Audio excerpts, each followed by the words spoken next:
just been enjoying was brought to you by the Rosetta Corporation. In fact, every recording played on Forward Radio is drawn from the Rosetta Corporation's extensive archive of cultural heritage. Even in the face of unprecedented change, the Rosetta Corporation has maintained its commitment to building upon human civilization's greatest achievements. As part of that mission, the Rosetta Corporation has made sure to preserve and catalog significant works of culture, spanning media such as visual art, the written word, architecture, historical artifacts, scientific records, and, of course, music. Without the Rosetta Corporation, many of these treasures would never have survived the past 20 years. The preservation of culture like this may not be easy, but we believe it's worth the effort. After all, the Rosetta Corporation knows we can't progress into the future without knowing our past.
Good evening, everyone. We are back to Once Human. There's been quite a few patches, mostly bug fixes, some exploit fixes. Hello there, Iv. You're new. Let's see real quick.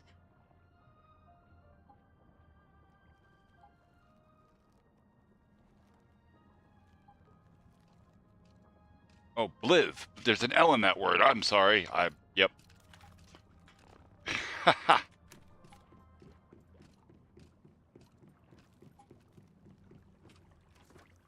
Anyway, they fixed a number of exploits regarding PvP mechanics. Not that I play on the PvP server, but it's notable that if you do, they're sorting out issues where players are placing secure containment units in water, which is making it damn near impossible to break them. This is obviously unintended, although that is water working the way water actually does, so there's that.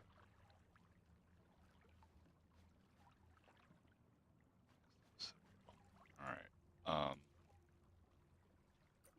I moved my territory from here next to the wife's over to this far corner of Chalk Peak. And you'll note the area here is polluted, and that's intentional. So one of the things you can do, and it's a little bit of a convoluted setup, but it's not terrible. I've got 2 water pumps here. You only really need 1. Okay, they come up to, let me turn on there, so you can see the logistics involved here. We've got power and water. Water comes up to this inline pump, which pumps the water up to that water bucket. Everything else is gravity fed after that. So we have the water comes down into this osmosis filter, and then into here, where it actually makes impure acid and purified water. You could drink the purified water. I don't recommend drinking that, for what I hope is obvious reasons. Anyway, you can take the purified water and acid, put it in these fermenting or brewing barrels, right? And it makes regular acid. Oh, This is my power generation room.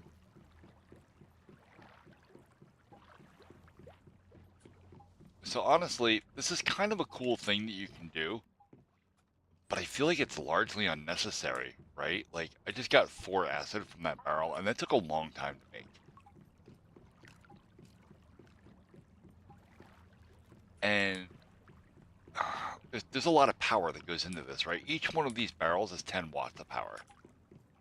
This osmosis filter is 10 watts of power. This inline pump is 1 watt. That's pretty cheap. These are what, 6 watts each? 10 watts each. So even if you only use one of each thing, you're looking at 10, 11, 21, 31, 31 watts of power. That's more than one generator, right? Because these biomass generators produce 25 watts each. Like that's a lot to make a very small amount of acid. Now maybe I'm doing something wrong. Maybe there's a better way to go about it. I don't know. But this is the setup that I've seen other people using, and I don't understand why. Now, acid's a pretty cool resource, right? You need acid for a lot of things. You'll be glad you did. If you're making gunpowder, which you will be making gunpowder early game. It's another way over here. Okay, ignition. Okay, if you're making gunpowder, you need 3 acid per craft, 3 charcoal, and 6 sulfur. This is kind of expensive, right? Like, not terrible. Charcoal is pretty easy to make. Sulfur is incredibly easy to get. I got 14,000 sulfur. Especially if you have a Digby boy, which I think I don't. Yeah, I got 1 Digby boy left. I had 4 of them. So getting sulfur isn't that hard. Getting charcoal is very easy. You just have to cut down trees and put the wood in the furnace, and that makes charcoal. And then the acid. The only way to get acid other than making it the way I'm making it is to kill deviants. That's it. Kill deviants. Go over to the starter area here. The starter area here is Dayton Wetlands. And we can go to literally any town here. What is this? That's not Thruwville. Thruwville's way too low. This is Rosetta. We don't want a Rosetta encampment. We want. Well, the monolithic greed is not Rosetta. That's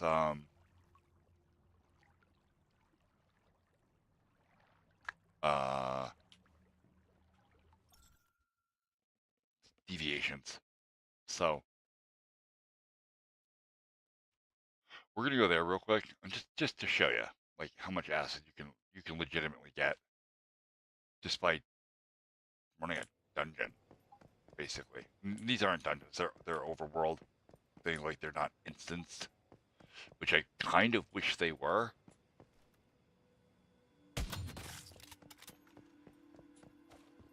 I am way overkill for this. This is like the starter areas. I need copper ingots. Switch to my machine gun.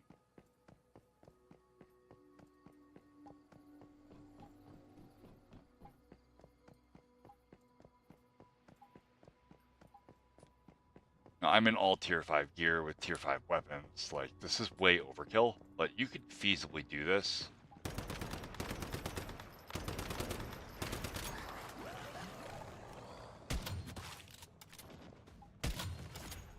With tier 2. Relatively easily. Oh, look, he dropped gunpowder straight up.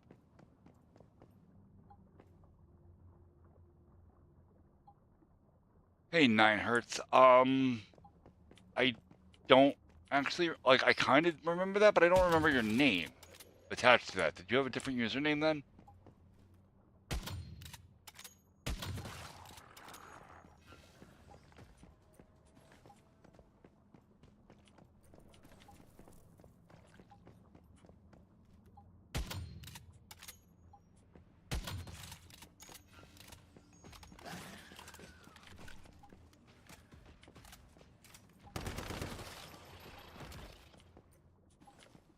They'll drop a copper ingot, so they're gonna make a liar out of me.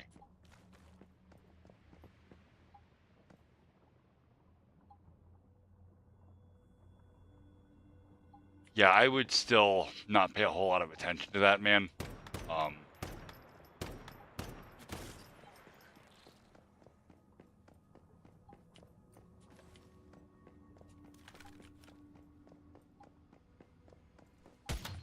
But if you're super concerned about it, any kind of civil discourse that's going to involve a case number is public information. You can look it up. So you can literally look up the docket numbers if it's an actual legal civil matter.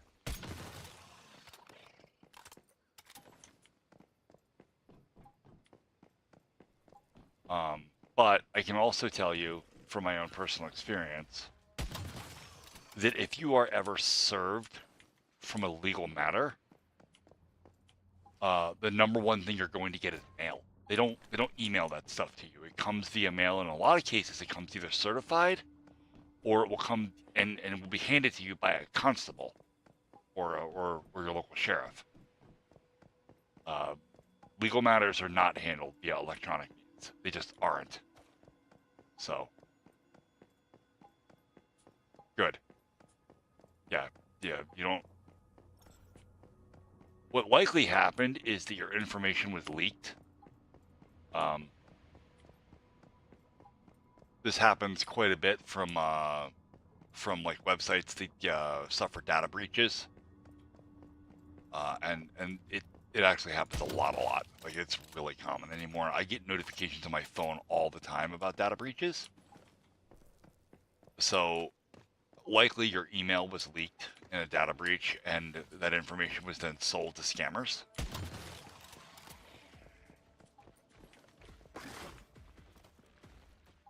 And actually, if you give me a second, I'll actually show you a really cool trick for how you can find out exactly who's selling your data.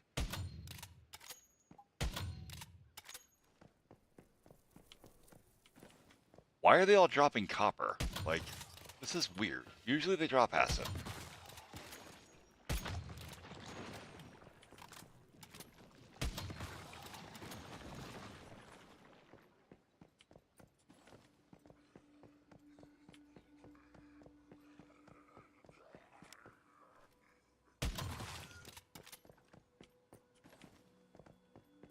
Okay. Yeah, this game's about to straight up make a liar out of me. Alright.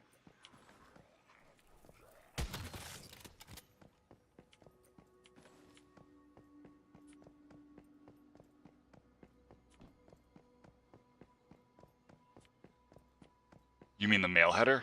Yeah, you can send me the mail header.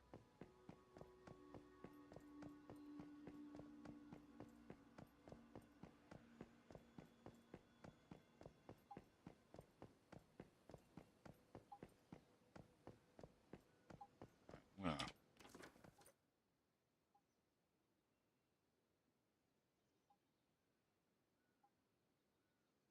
Actually, you know what? I don't need to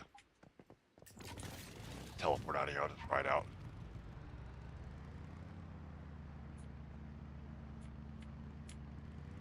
I had a point I wanted to prove here, and I'm not able to prove. Whoa, what the hell?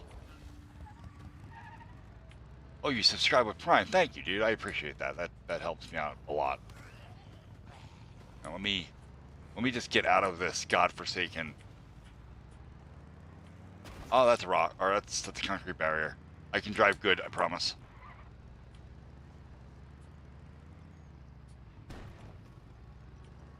My wife will tell you otherwise. I crash into shit constantly. Terrible at this. Yeah, I meant to park that under that truck. It was 100% intentional. Alright, it says... no reply at Google com date. Notification from Google mailed by southbound fraud balance with Google com signed by standard encryption. Alright, so do you know how domain names work?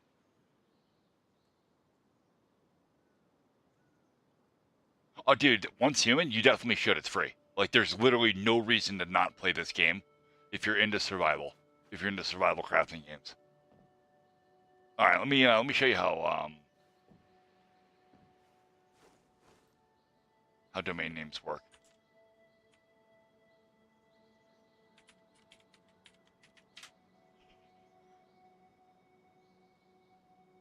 All right, what is that? Oh, that's the auto hotkey thing I was working on for the wife, which I didn't actually need. All right, so domain names are purchased as just the name. So, like, I own keepsworks.com. Okay, I don't know if you can see this. It's pretty small on me. There we go. I love Notepad++. This is such a great program. Okay, I own keepsworks.com. Now, in my DNS settings, okay, I can add what's called a subdomain. So the first subdomain everybody adds out of convention is www. This is the same thing, these two things, okay? Kind of. They actually don't have to be the same thing, but by convention, they typically are, okay? And I will redirect this URL, or the subdomain, at my web server so that any web requests will go to my web server and be responded. Okay, the domain you're looking at here is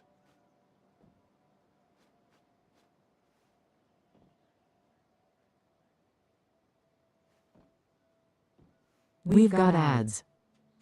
oh, we got ads.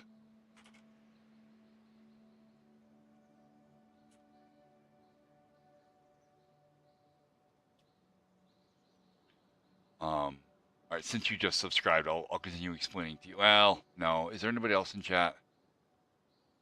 There isn't. Okay, it's just me, you, and Nightbot. All right, so this is the actual domain, not Google. Okay, this is a subdomain of Comdate.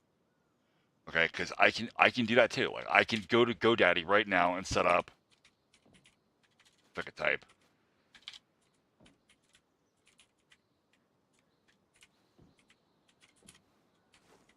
And I could point that at a different web server if I want, or an MX, or a Qmail server, so I can use that address for email if I want to, right?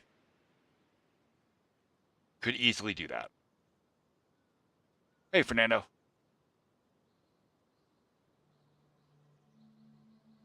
So this is the actual domain.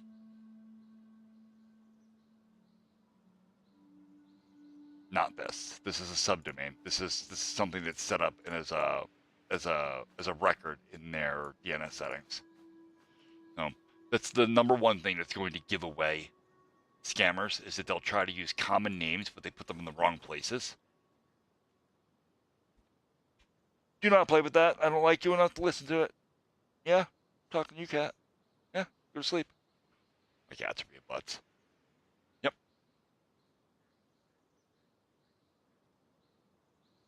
By the way, don't actually visit this website because that web server is currently down. I don't have anything going on with that right now. Which I should be working on instead of playing a game, but we're playing a game because I can. Similarly, I could set up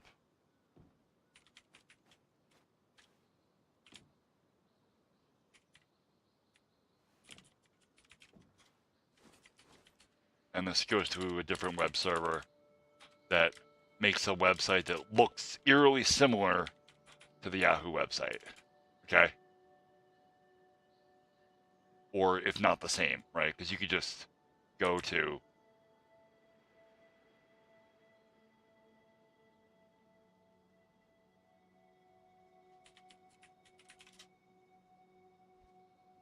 any old website, right? And you could just grab the. I don't actually do this very often with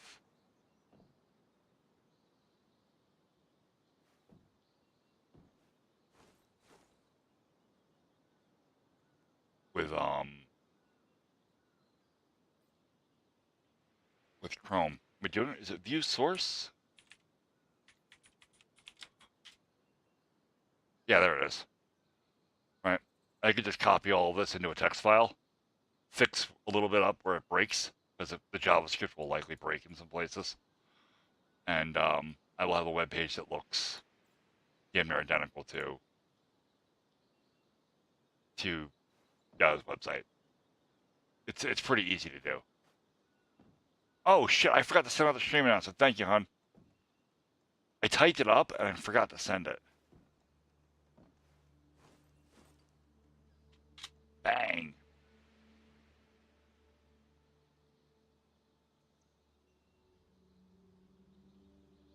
Oh. Assuming TTS even works. Probably won't. Nope. TTS is broken.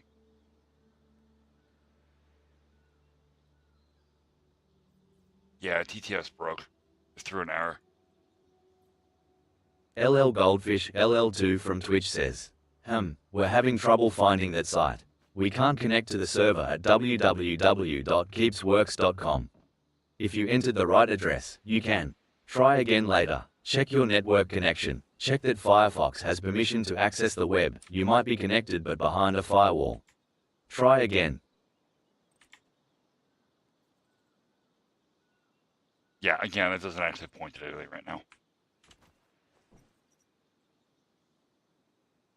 LL Goldfish LL2 from Twitch says, we're having trouble finding that site. We can't connect to the server at www.keepsworks.com. If you entered the right address, you can. Neat. So that wholesale broke my TTS parser. Hold on. Just inspect variables. Nancy No Pansy from Twitch says, you didn't send out your stream announcement. All right. Give me just a second.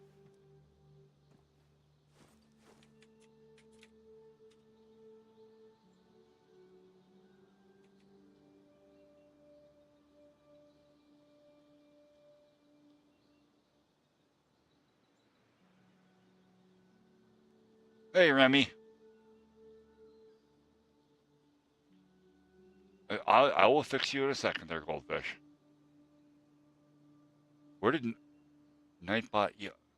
So, yes, Nightbot did eat the message and removed it from chat, but my TTS bot still picked it up, and that's why it got pushed through twice.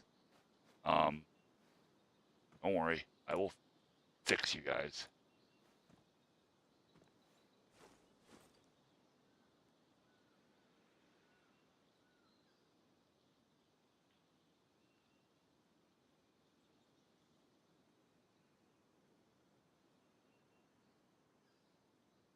All right. Fixed.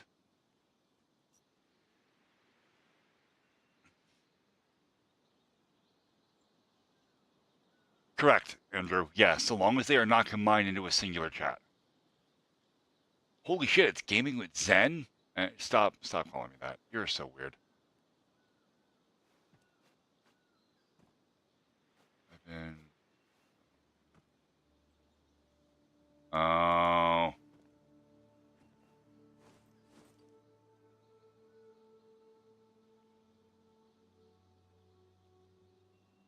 Yeah, no worries, 9Hertz. Anytime, man. Again, it's funny, like most of my streams are about like game development, software and stuff, or just gaming in general. But web design is actually where I started. That's where I started my whole journey to wanting to develop and be a better programmer. So when you ask questions that are specifically about like domains and how the internet in general works, that is not just my wheelhouse. I am at the center of that wheelhouse. Like that is my whole shtick right there. All right, Remy and Veteran, both you guys cool it. Yeah, it's 9Hertz.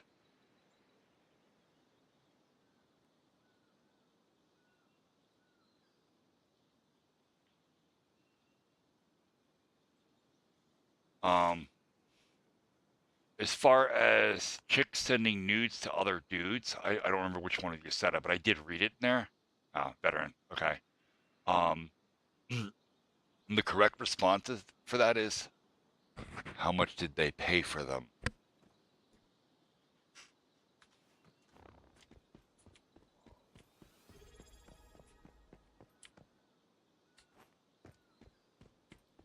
Nice, Goldfish.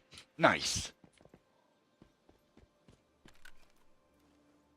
Fucking everybody's here tonight. I got Fernando in YouTube chat, or he was. He's not there anymore.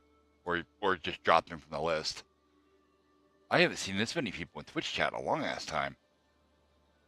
Dope as shit. This makes me happy. Where the hell am I? Anyway, oh, I'm at the Monolith of Greed. That's right. I don't want to be here anymore. I'm showing how to collect acid in bulk. We're going to go to a teleport tower. There's literally a teleport tower at the top of this monolith I could have went to. I'm stupid. Alright, we're going back in.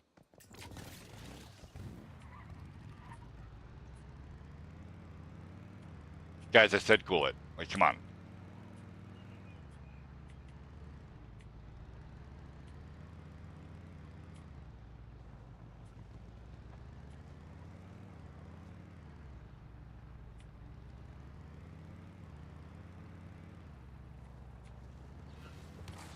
So, when it comes to relationships, most problems can be fixed with perspective. And it sucks, right? Like, it sucks. Like, I've been cheated on. I've had women do some really grimy shit to me. In fact, I had a whole stream about it a couple of nights ago. About some of the awful things I've had to put up with. And, you know, it's tough. It's a hard thing. But you can't let that shit, you cannot let that shit rule your life. Like, you can't. It's okay to be sad about it. That's fine. That's natural. Don't let it stop you. Don't let that be the thing that brings your life to a halt, because that's bad. That's bad for you. We're gonna go. No, not there. That's Rosetta Run. There is a base. Is this it? Yeah, the oil field. That'll work. I'll go here. I'll just ride over.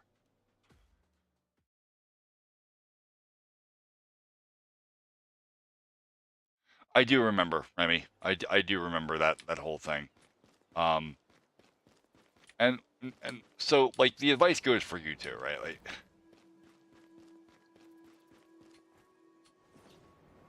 especially at your point in life, like, because both of you guys are pretty young, right? You're gonna have that with relationships where they just work, or they don't work, or they seem like everything's good, and then everything falls apart literally all at once.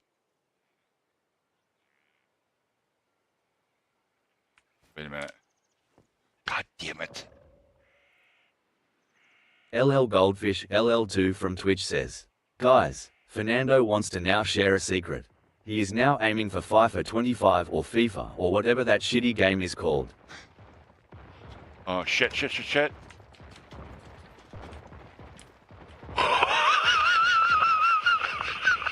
I'm trying to fix stuff on my other monitor. I almost got run over by a bus. Hold on. It's a cute code. I've got some weird shit happening in my TTS. Yeah, here it is. It is throwing an exception in the regex engine. And I don't know why. All right, we're going to comment that out. And... oh, no, it's not throwing an exception. It's doing what the fuck I told it to. Because I was testing and I forgot to stop. I'm dumb. Compile. Save. Okay. All right, it'll stop throwing that stupid. What was happening was I had a debug dialog box that was popping up every time I would send a TTS message or play one, and it was trying to work out something that's weird that's going on in the background. Anyway, the TTS system isn't 100%, but it's working pretty well enough that I wanted to use it and continue testing it. Because testing it with under live fire with you guys is way better than anything I'm going to do. No, that thing's not gonna kill me, dude. I'm way too tough for that. Just would have been annoying.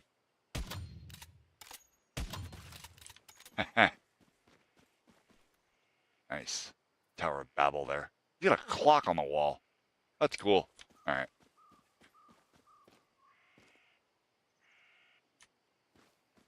Remy, one of those things is correct and the other is not. Always be the nice guy. Always. Always. As much as you can, right? Like, it gets hard. Especially when you will find yourself getting walked on quite a bit because people are... I don't want to say people are terrible. I want to say people are selfish and terrible without realizing it in most cases, right? Especially young people. You know,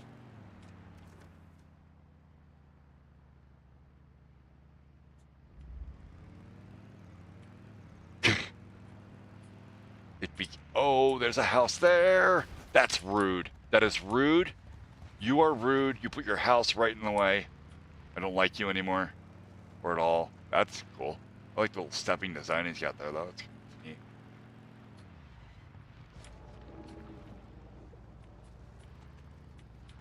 He has a pet bear. That's sulfur. Oh, God.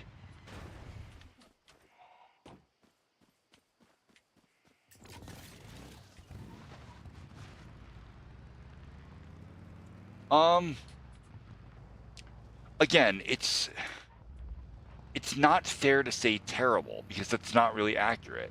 The problem is lack of experience, right? Like, on your side, on their side, everybody's side, young people just don't have the experience relationships to really comprehend how difficult compromise is and how often you have to do it.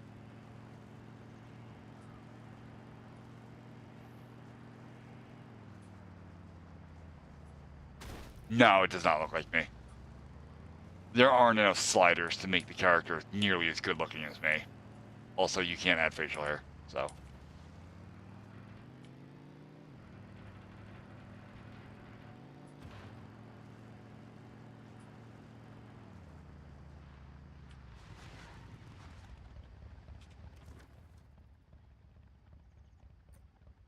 I want to get, no, I don't want to go there. I want to go here.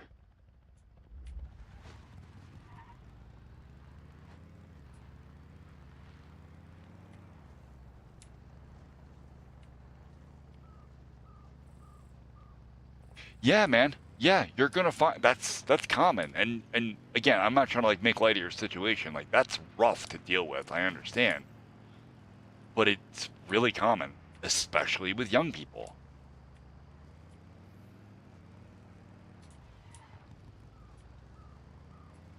And it's not a generational thing. Like, this isn't a, oh, well, it's because millennials are trash. And no, that's literally everybody. Dude, I was with a girl for, I don't even know how long. Months and months. When I was about 18 or so. And we were getting on really, really well. And you know, I had pretty high hopes for everything. I got into an argument with her nasty younger sister because she was an entitled little brat, and I told her that she was an entitled little brat. And I found myself single later that day.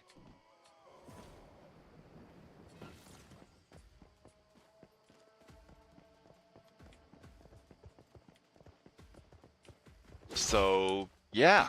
It doesn't take much always, man. Like,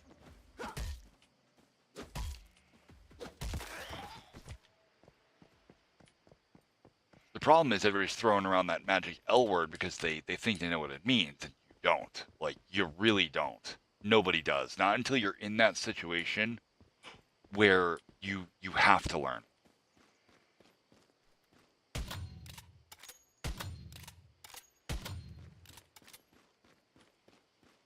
And I mean, I can tell you what it is, right? Like, I can describe it to you, but until you feel it, it doesn't really make sense. And that is when you reach a point where somebody else's needs feel more important than your own, not actually are more important. Don't lose perspective on that statement. Okay? But when you constantly find yourself wanting to go out of your way for someone else, you're pretty much there. That's basically it. You're a big boy, aren't you?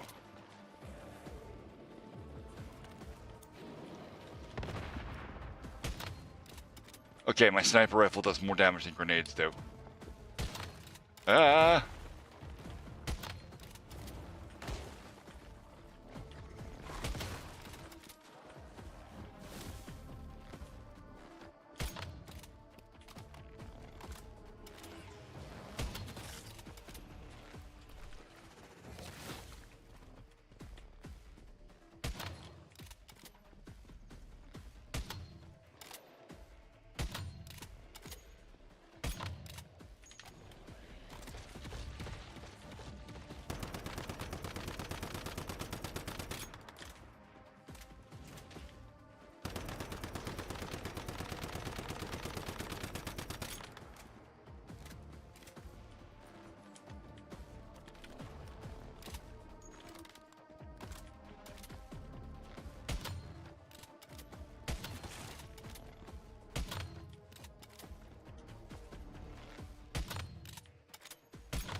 Just a second, Chad. I'll get right back with you here.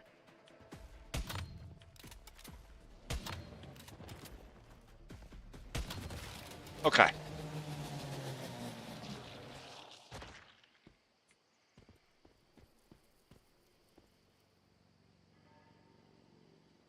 Yeah, that's a thing.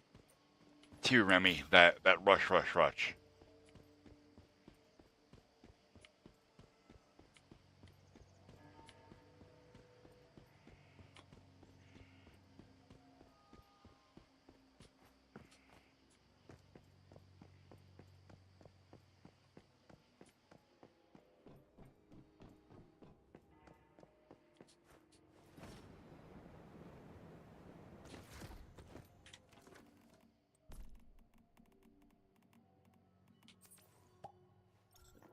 I was pretty dehydrated.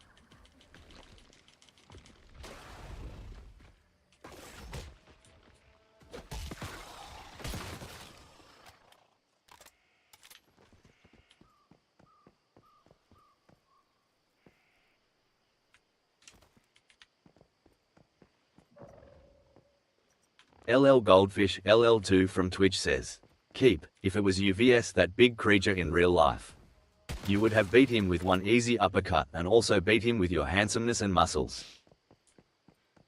Yes. Yes, because in real life, I tank.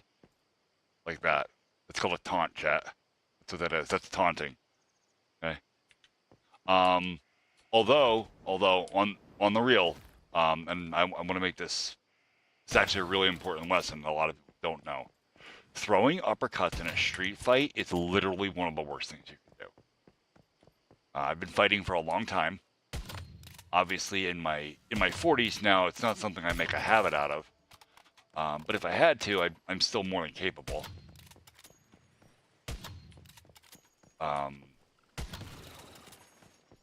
Throwing hooks and crosses, perfectly fine. Jabbing around, bobbing and weaving, good idea. Uppercuts, not without gloves on. And the reason for that is that when you throw an uppercut, let me get the fuck away from this disaster here real quick. Okay. When you throw an uppercut, right, you come up this way, okay, there's a chance, and it's a fairly high chance that your opponent's going to see the punch coming, and they're going to pull back to get away from it. If you catch them wrong, you can end up with the top of their teeth, like their top row of teeth, embedded in the top of your knuckles. Like, and it's not coming out. Like, you're not going to just like, oh, well, I'll just pull his teeth out. No, you won't. You're going to be in a lot of pain. So throwing uppercuts in a street fight, generally not great. So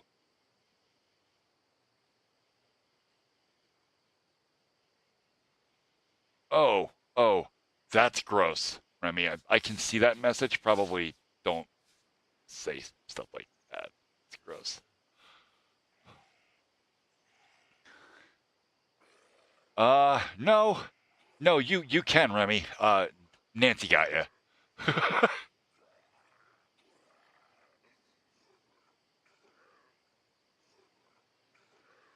Oh, that was a TTS message. Oh, yeah.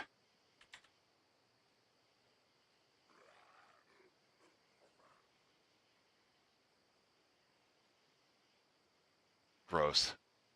Let me fix that though. That's super gross.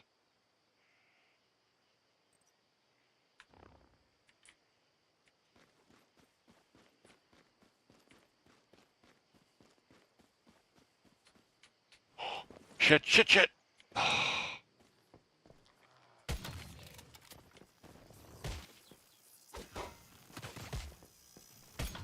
God damn it.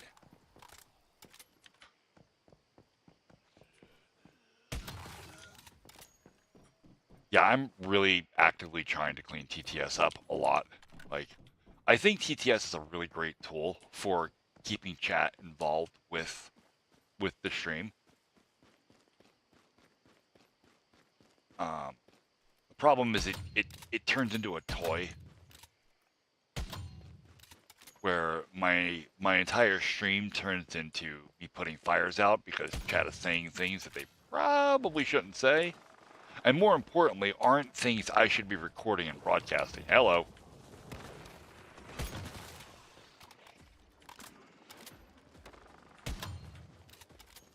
Alright. Goldfish, before you think about it, if I had to fight this monster in real life, I'm gonna run for my fucking life. That thing has a drill for a face.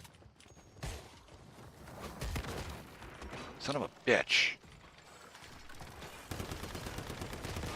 God damn it.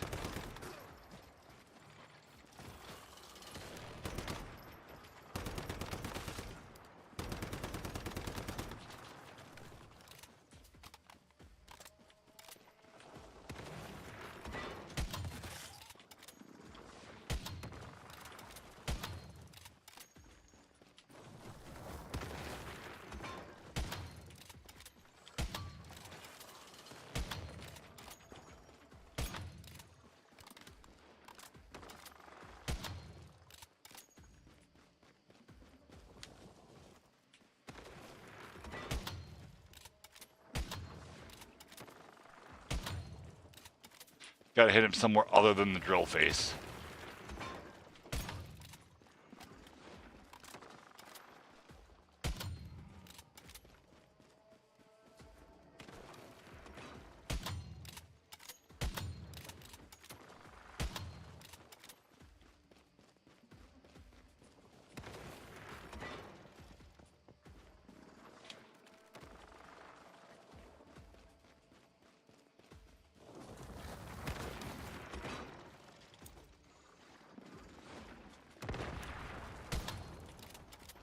Oh, cool.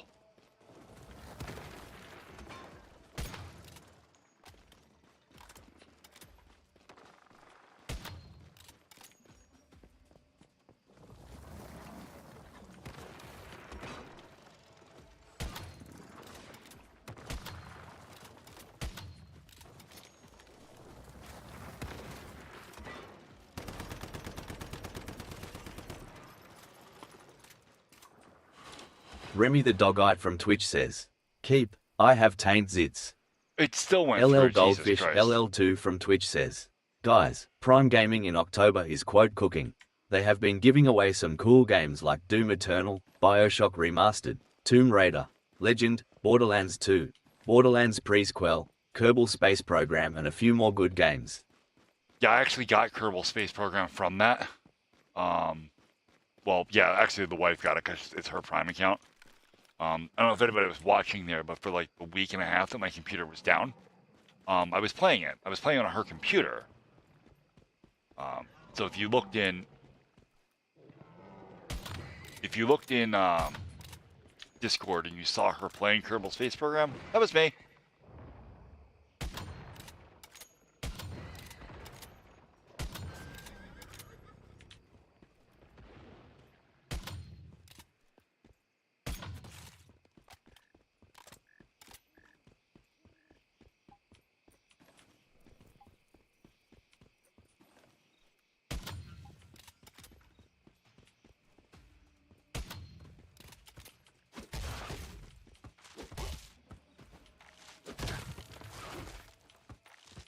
Wait, does that work? Yep. So, Hun, when I said the other night that you cannot do heavy attacks with your melee weapon by using quick melee, you can. You just have to hold the button down. So if you, the quick melee key is V, so you could just swap melee without actually having to change weapons, or you could press 3 to switch to your melee weapon.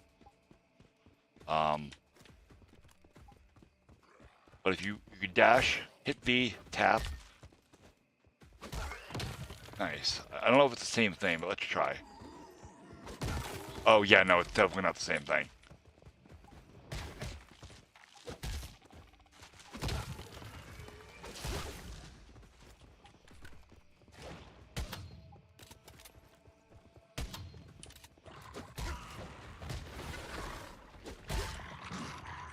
I have no We've got stamina. ads.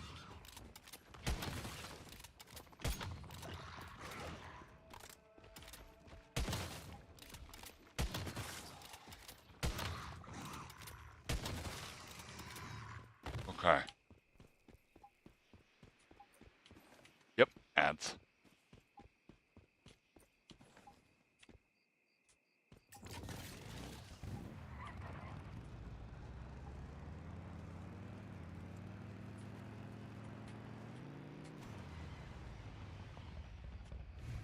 Okay.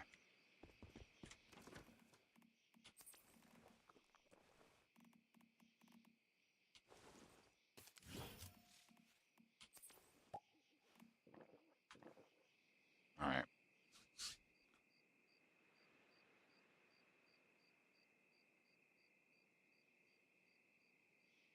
You and me both. LL Goldfish LL2 from Twitch says, I usually like Prime Gaming because of the games they offer. Sometimes it's shit and sometimes it's pretty good. I do hope December is good.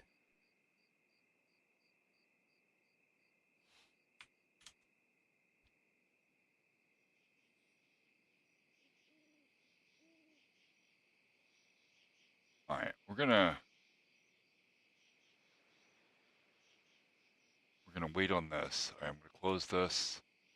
Give me just a second, guys. I'm gonna switch streamer bots. So what I did was I installed a second version of streamer bots side by side. That way I could work on one while the other was still functioning. So I'm bringing up the old one now with the old filter. Please don't abuse that. Because I want to because it's still bugged out, but it's still not acting right, and TTS isn't firing correctly. And I have to keep changing windows.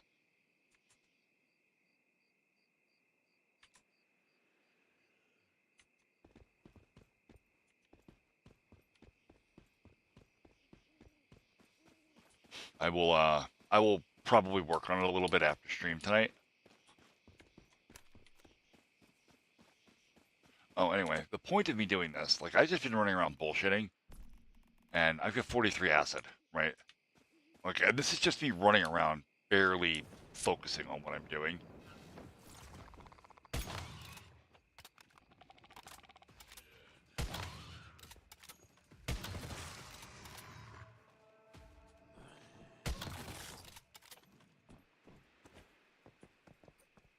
See, there's 5 acid right there. All right. Okay, that's an oven. That's not acid, but that'll break down into stuff in disassembly.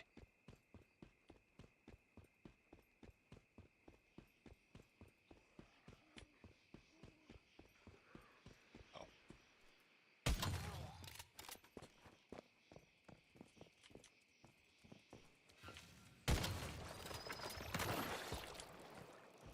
Hate spiders. I hate mimics even more.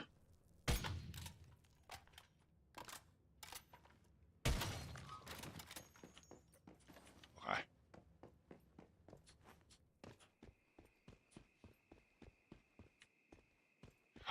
No, not really. Some of the like idiosyncrasies of things can be a little tough, but for the game itself, it's generally pretty easy. Especially if you do it on PvE. If you play on a PvP server, you're pretty much sentencing yourself to getting trolled repeatedly.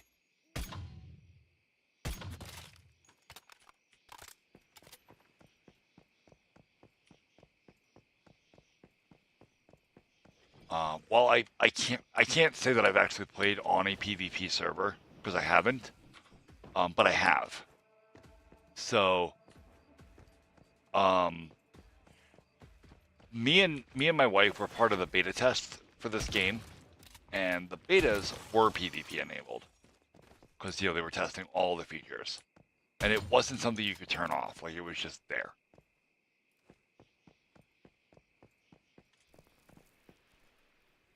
And like there are even on this because this is PvE, there are still PvP elements, right? But they're opt-in, kind of. They're opt-in by proximity. Like if you go into a zone that has that is a PvP event, you are flagged for PvP.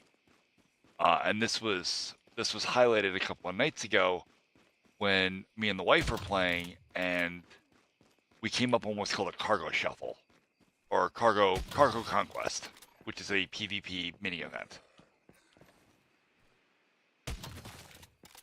And we were riding by. We were on our motorcycles, and there was a guy standing on top of the truck for the cargo shuffle, cargo conquest. It used to be called a shuffle.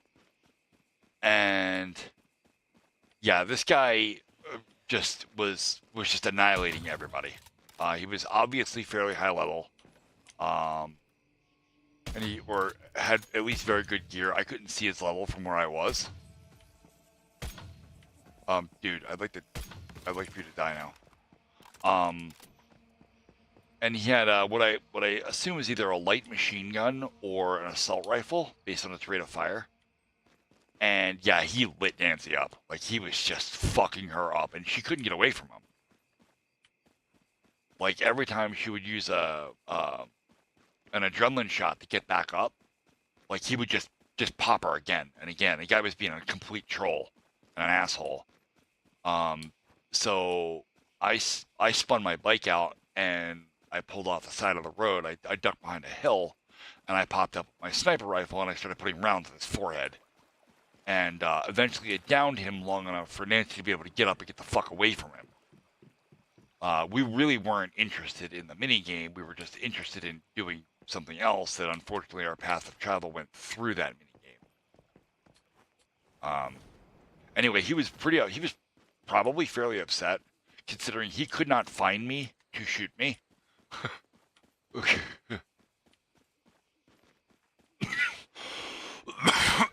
Well, yes, we do the cargo shuffles, but only when nobody's there. Because we don't generally enjoy PvP content. And it's generally because PvP is by and large toxic, right? Most games that have a PvP element, you will always find a group of people that are elitist pricks about it and will go camp every single PvP event with little regard to how unfun they are making the game for other people. So like, I understand, like I'm currently in a level 43 area. Like this whole area up here, like this is all endgame stuff. So if there was something PvP going on here and I got wrapped up in it, I'm on level to deal with that. Okay? I mean, I'm max level. I'm level 50. Like it doesn't get any better than this. All my gear is tier 5. It needs some calibration, but for the most part, all my shit's set up. PvP in this particular situation with other people at my gear level is not unfair, for the most part. But when you are down here, right, where's the vineyard? Here's the vineyard. When you are down here doing a cargo shuffle, is there this one that goes up this road here? Okay, this is a level 36 area. Okay, when you get a level 50 down there, just sitting on top of the truck, just murdering everybody, letting nobody else get to participate in the event, that's not fun for anyone. I mean, other than the guy standing there just farming sproutlets. So,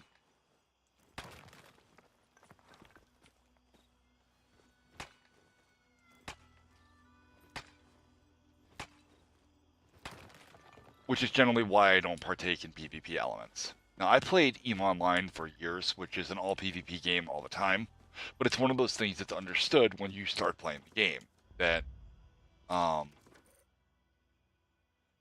there is no safe space in Eve. There is nowhere you can be unless you are docked up in a station where you can't get blown up.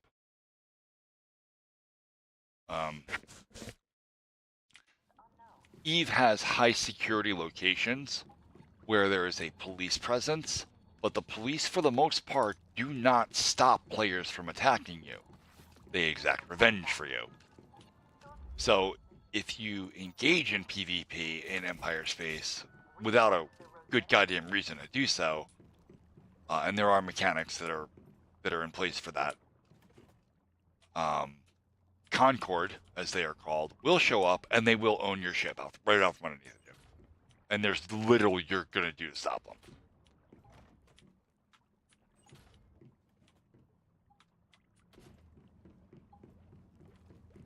But again, this is understood. This is an understood mechanic of the game.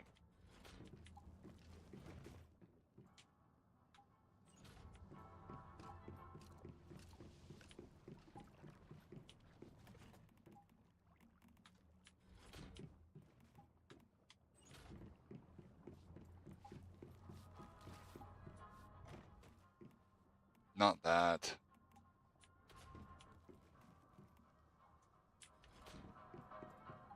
Smelt up whatever tungsten I've got, which isn't a lot. Okay. Okay.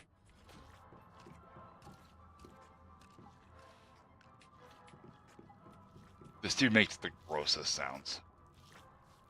Oh. And then he just fucks off to another floor of the house when he's done.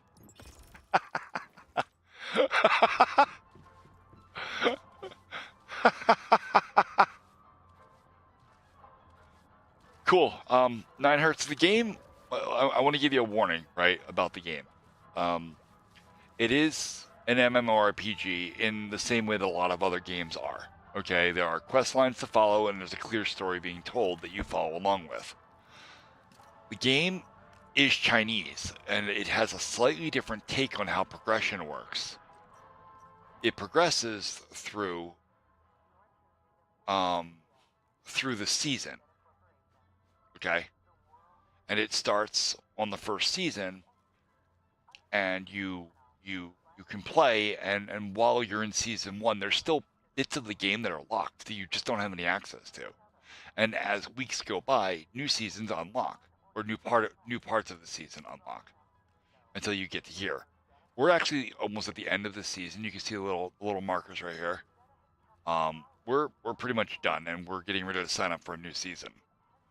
When you sign up for a new season and the new season starts, you lose all of your levels. You lose pretty much everything that you've put into the game, but it's not really gone. The game uses the concept of this space-time backpack and a combination world called Eternal Land. I can just show you that real quick.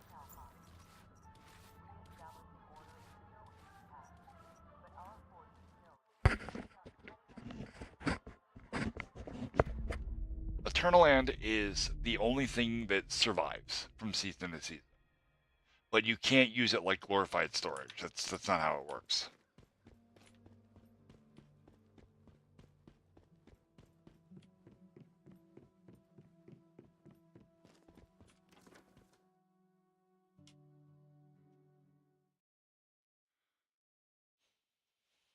I've done almost nothing with Eternal Land, by the way. Jesus Christ, game. What are you doing to me? Why am I here? Okay. Oh, because that's where I put it. Okay. The game is very much fun for friends. It is. Me and the wife play together, and it has made the game substantially more enjoyable as a result. Okay. You can build a house and stuff here in Eternal Land, and it functions the way you'd think it would. But again, you can't take anything from Eternal Land back to the actual game worlds. That's Not directly anyway. What you do is you have this space-time backpack, okay? And you can transfer things via this button from your space-time backpack to your actual season backpack. Which I need to destroy a bunch of stuff in here because there's just no point in having it. All the weapons that you've had, armor, everything you've made, it all ends up in the space-time backpack at the end of the season. Now, when a new season starts, like I said, you can pull stuff from your space-time backpack using this currency here. You will always have 20,000 currency when the season starts, and everything you bring back will cost a certain amount of that. Now you can't actually see it right. Oh wait, you can. Say this. It's like 10.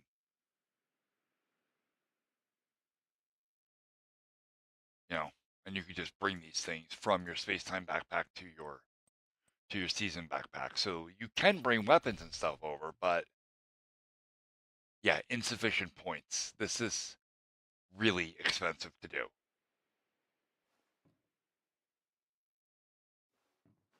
Sports Geek. All right, hon. Why would she buy a Cybertruck? Like, why? Like, I mean, to each their own. I think those things are just fucking dumb. Like, there's nothing wrong with a Tesla. Like, if you want to buy an electric car or a hybrid or something, that's fine. You do you. But I don't understand the point of the Cybertruck. It doesn't really have the power that a real truck has.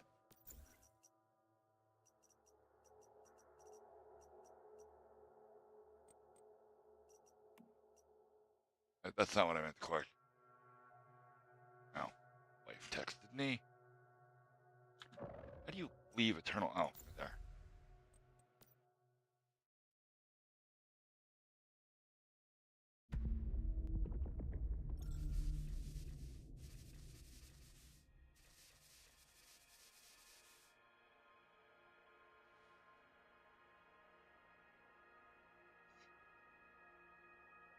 There is no truth to that text, hon. I don't think that worked out the way you think it did. And she's not in chat anymore.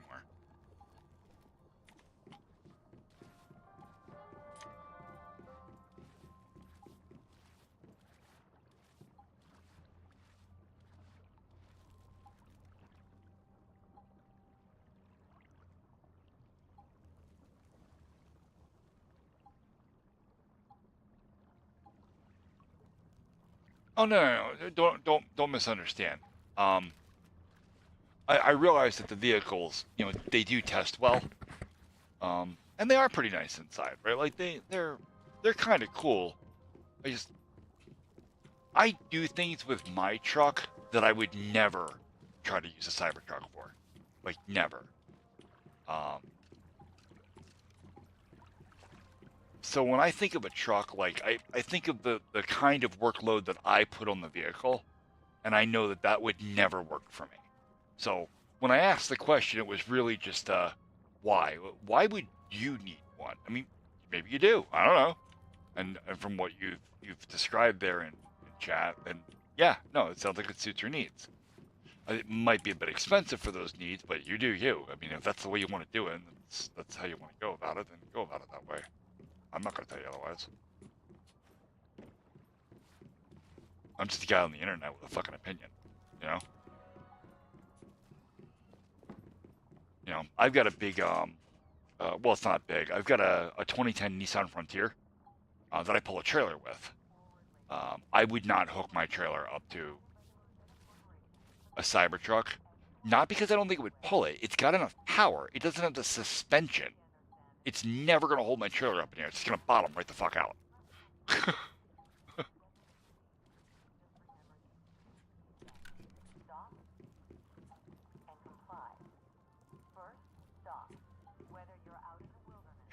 You're not climate change kind of people.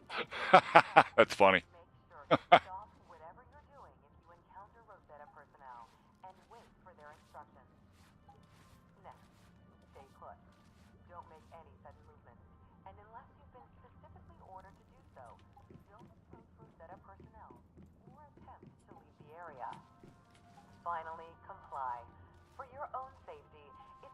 imperative to follow any direct orders from Rosetta personnel. Keep in mind that as long as you pose no active threat and have not been affected by Stardust, you will not be harmed. Thousands of Rosetta personnel risk their lives each and every day to create a viable future for humankind. So if you run into them, remember these 3 simple steps and let them go about their vital business. You'll be glad you did. Yeah, because that doesn't sound super authoritarian or anything. We're not doing that. I do not comply well when people show up with guns. I honestly don't like the way they look either. I don't. I think they look like a giant silver Dorito on wheels.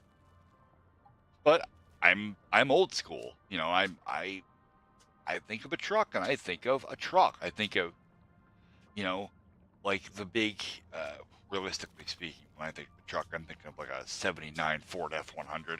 You know, the things just did not stop pulling anything. They were fucking ridiculous.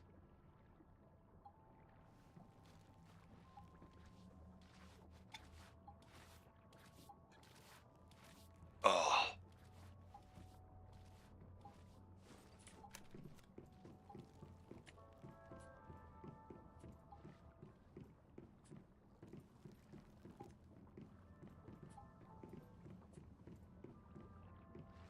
Oh my God. No, I'm not reading it aloud. You can't make me.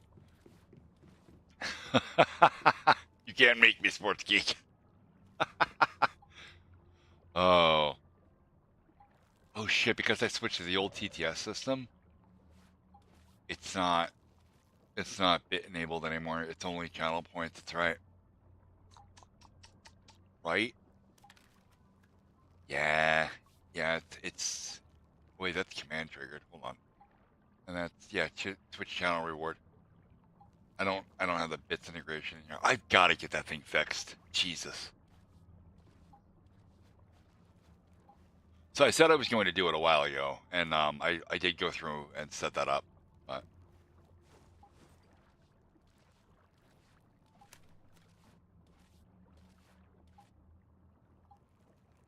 I don't think so. 9 hertz. I'll roll up and look.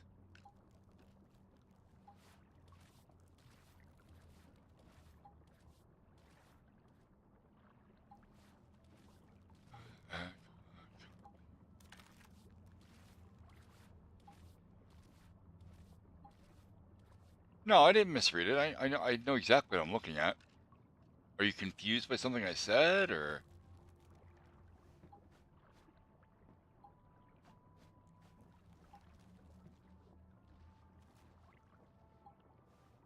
The com date part? Yeah. Yeah, well, it's first of all, it's an invalid extension, right? Like, that's not a valid,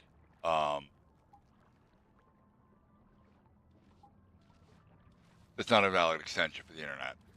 The com2 shit. Here, I'll just copy that real quick and then paste it in there. Do not actually send anything to that email address, chat. Don't do that. This is invalid. Or, oh, no, you know what it is? There's a missing space there. It's supposed to be like that.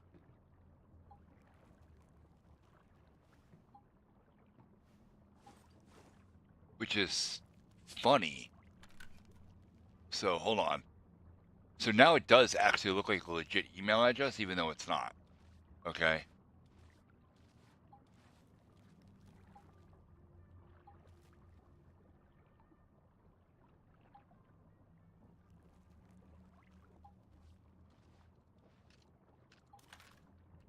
You're right, I did misread it. I was misunderstanding what was happening. The headers are mashed together.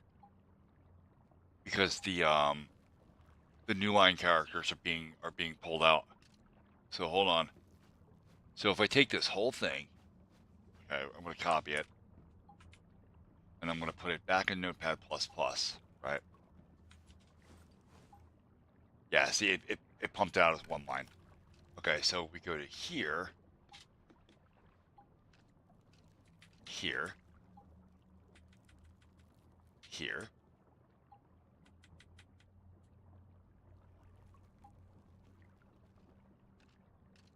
Here. Here.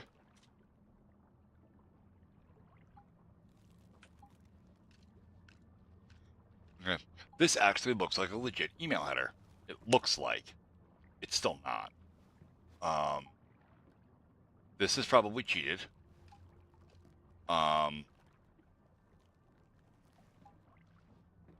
This 2-line is wrong.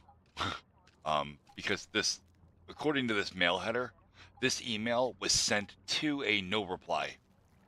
I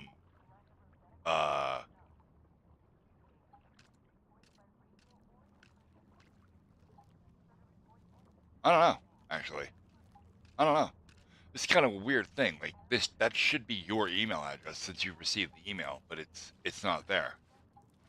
Yeah, I suppose there's no harm in it at this point. I can copy paste. If I don't like it, I'll delete it. I want to see what the body of the message looks like.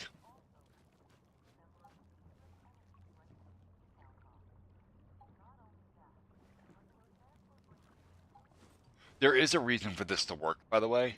They're called mailing lists. Oh, then remove that. I don't want you doxing yourself.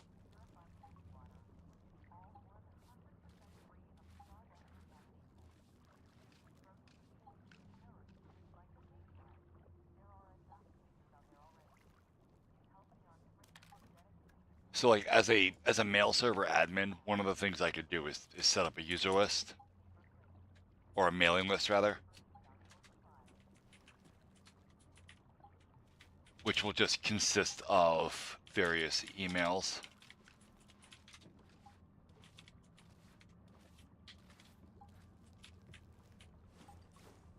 And then I can send a to header to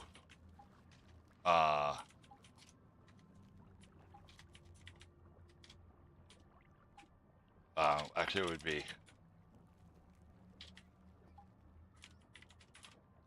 right, because it would be my mail server that I'm setting this up on, right? And this mailing list gets treated like a regular user, so that when you send mail to it, the email server grabs all the email addresses that are in that list and sends them to everybody. But it only works inter-server.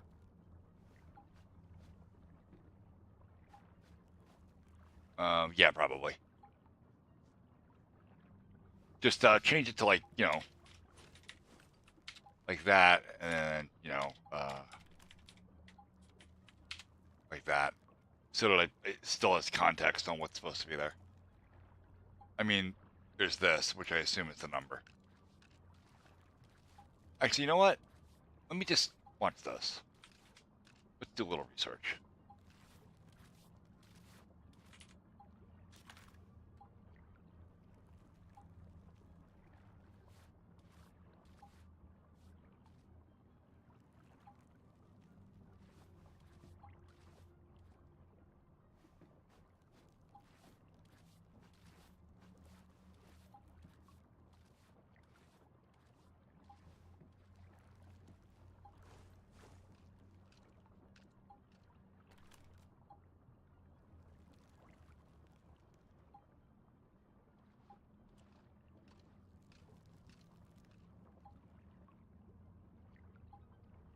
Hang on. I'm starting to get a little concerned about this.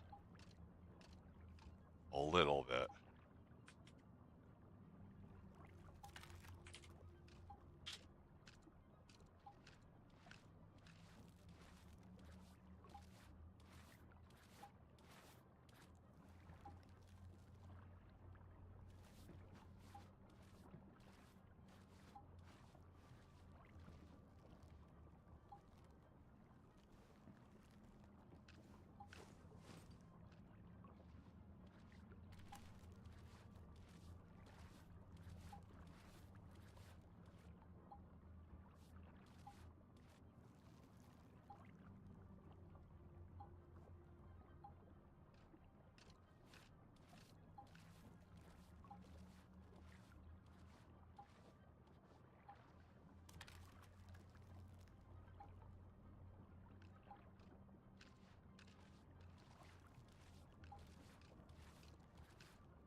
We've got ads.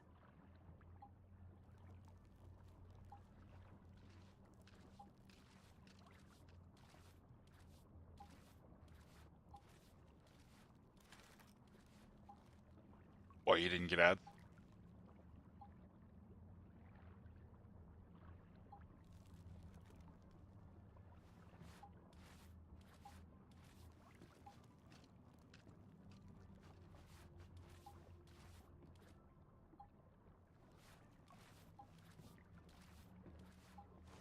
It doesn't have to. It's a perfectly normal and standardized greeting. Looks like this is a template email that's just, got information shoved in it in various places. All right, well, it says here that we are now permitted to disclose the receipt of the legal process to you. The agency reference number or case number on the legal process is, and there's a whole bunch of numbers there.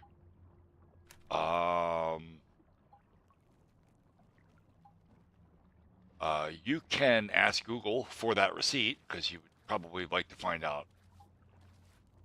I'm not sure, dude. This might be legit. It might be.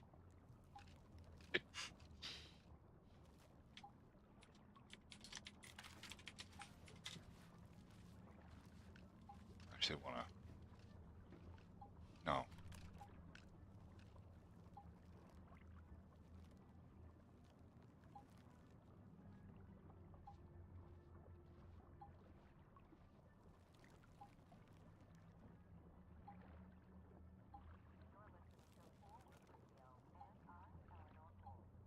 I don't know, dude. This is tough. This has me concerned, right? Like the 2 line, because the only way you pull this off is mailing list, and I don't know why they would set up a mailing list to do this, but it's possible, right? I don't know.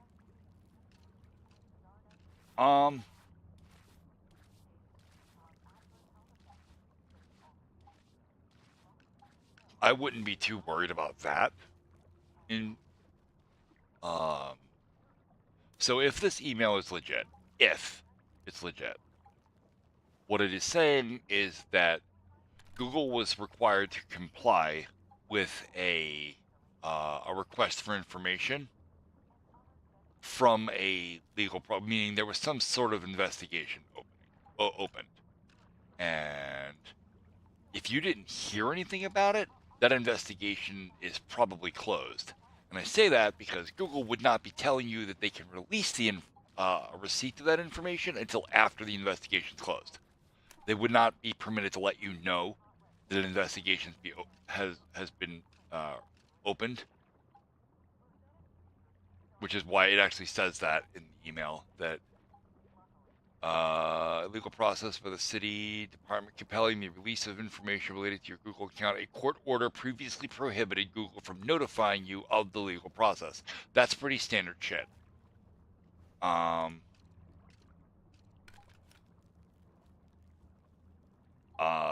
I would proceed with caution, first of all, since it tells you in the email what legal process was opened. Go to your local courthouse, go to the pathonetary's office, and ask them. Take take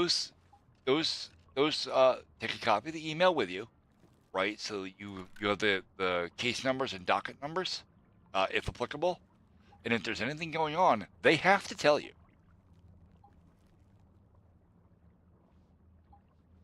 And then if there is anything going on, the biggest, oh, you don't have a car. How old are you? Please don't say you're younger than 13.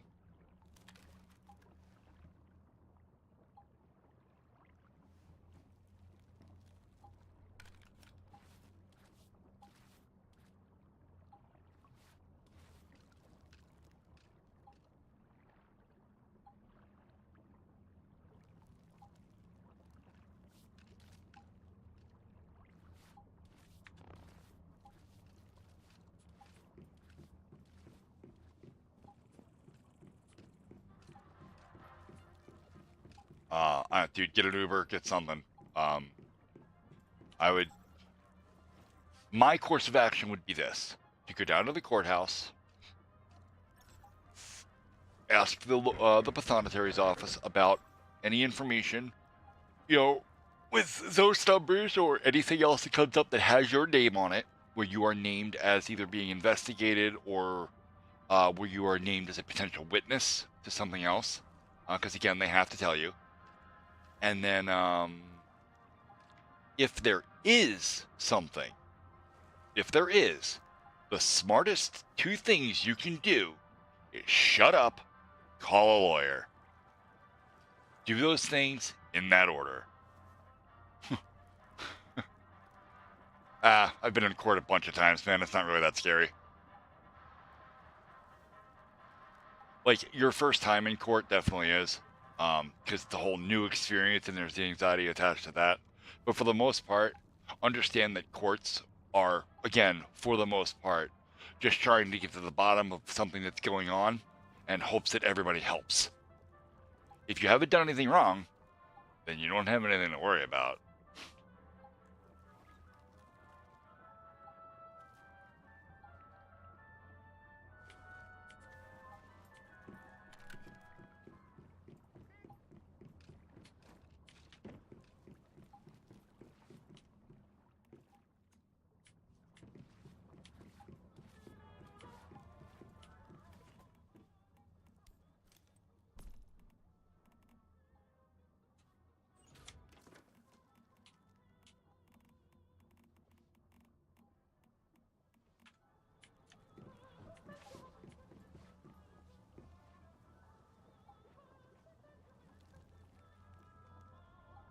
Yeah, that don't mean anything. There's 1,000 things you can do with your computer that are all illegal and would absolutely warrant an investigation, and you will have never seen a cop in your life. Like pirating software, uh,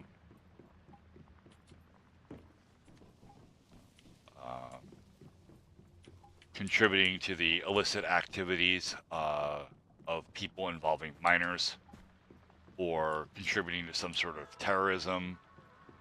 Yeah, there's a lot of things you can do that are illegal. That doesn't necessarily mean you've ever seen a cop.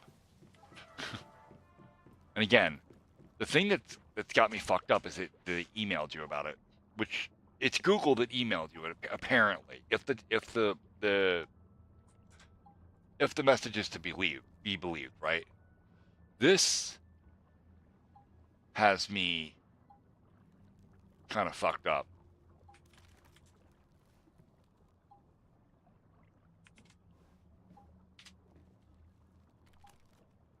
Yeah, I didn't like that.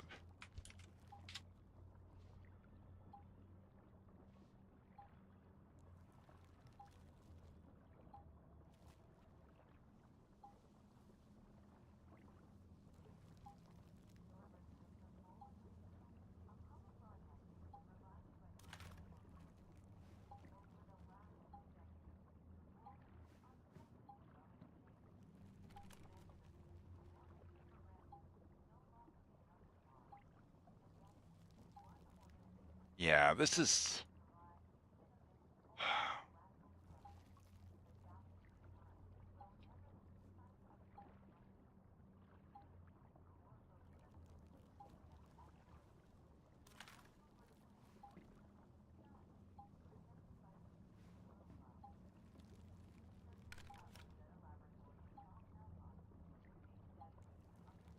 Okay, so I'm looking at the Google support community right now. You're not the only person having this problem, and the general consensus through here is that it's bullshit. It's a scam to try to get your account details. So, and here's the thing though, right? This line right here, this from line, this is impossible to fake. You cannot fake this line. You can dummy it though, right? You can do some cheaty shit, right? You can do one of these.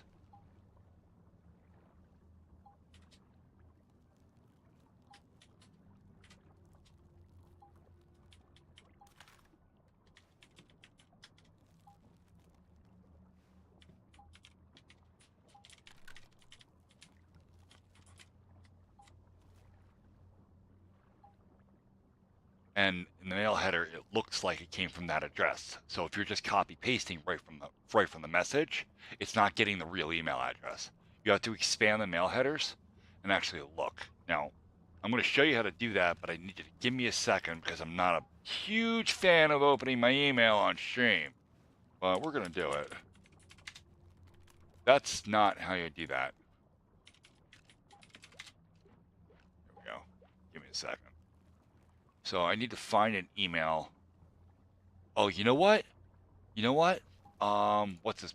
Fernando sent me an email. If I still have it.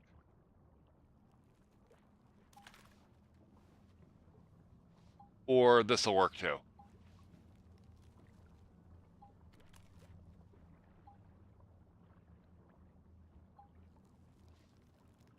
Nope, never mind. You can't have that's got banking information in it. That's no bueno.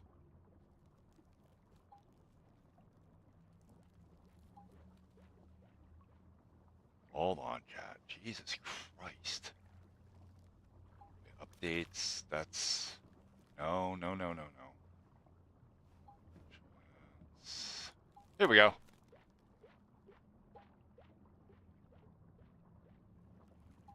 Can I do this? Yeah, I can do this. Okay. All right. So here is an email that I received as a webinar invite. Right. This is spam, by the way, because my name is obviously not Joanne. You see here. Here's the email address, right? Click this. This is the email header.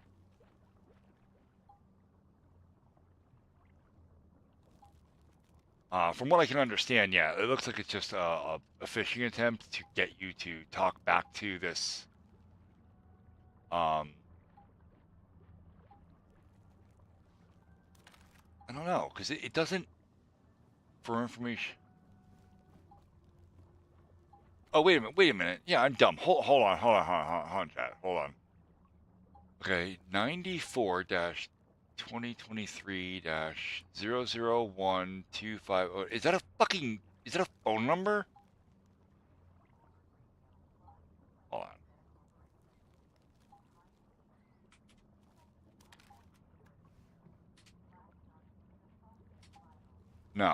No, it's not a phone number. I don't know what the fuck that is.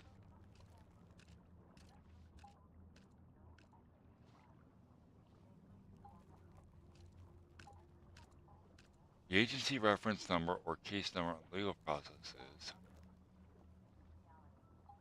More information how Google handles.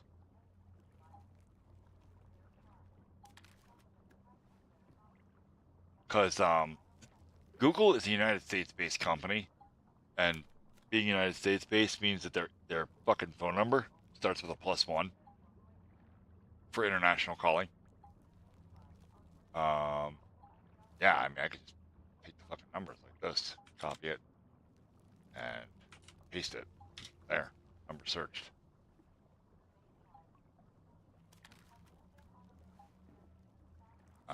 That's apparently a model number for a gasket of some sort for Henry Technologies.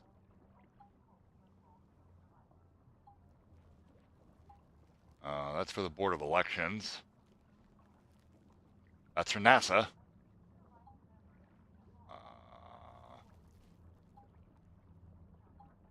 I mean, you can if you're okay with that information being publicly available, man. Like,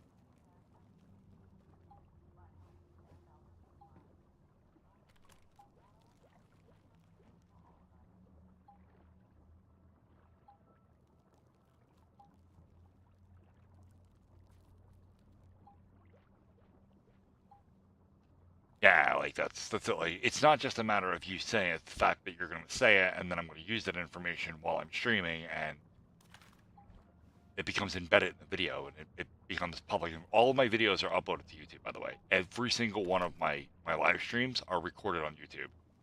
Yeah, we probably don't want that. So,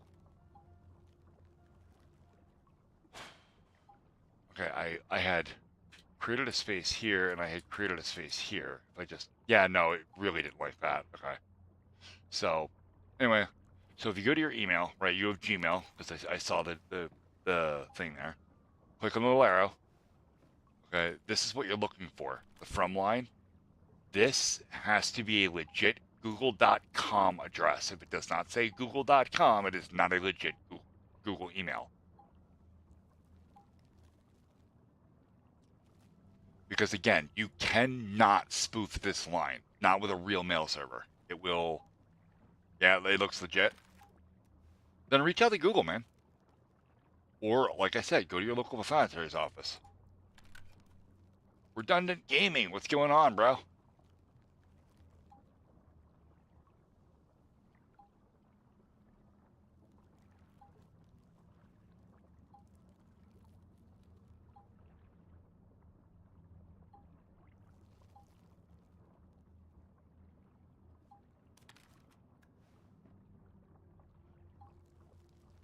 Oh, you know, same shit, different day. We're going through a potential issue. That's fine. Report it.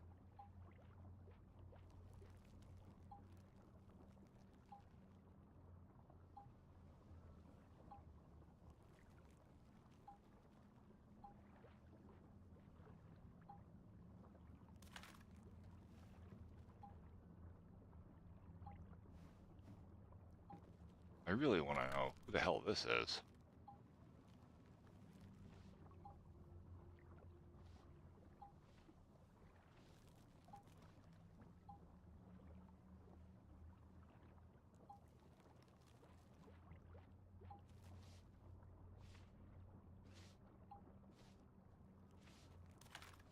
Weird.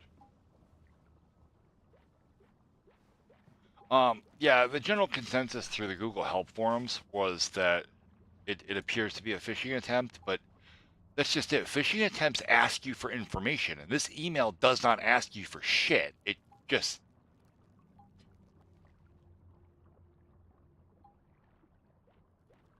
you also said that the last part was cut off. Why does that message pinned, by the way? I don't want that pinned.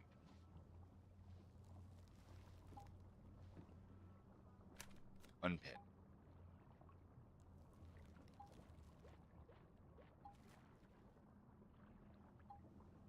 Okay.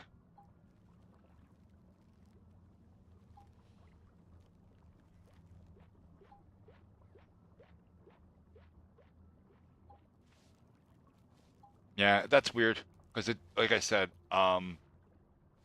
a phishing attempt will usually pry for information. This doesn't do that. This message just tells you that there's an investigation that led to the release of some of your information that is stored by Google. This information was requested by a court order, and they were also under a gag order as a result of it. They are now permitted to disclose the receipt of legal process to you, agency reference number or case number. Dude, I don't know. Hold on. Google legal department. Not exactly what I was after. This is for removals.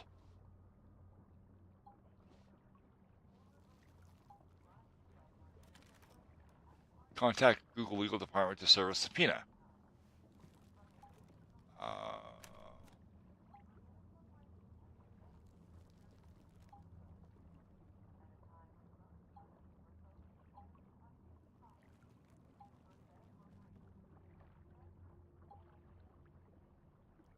Google legal department.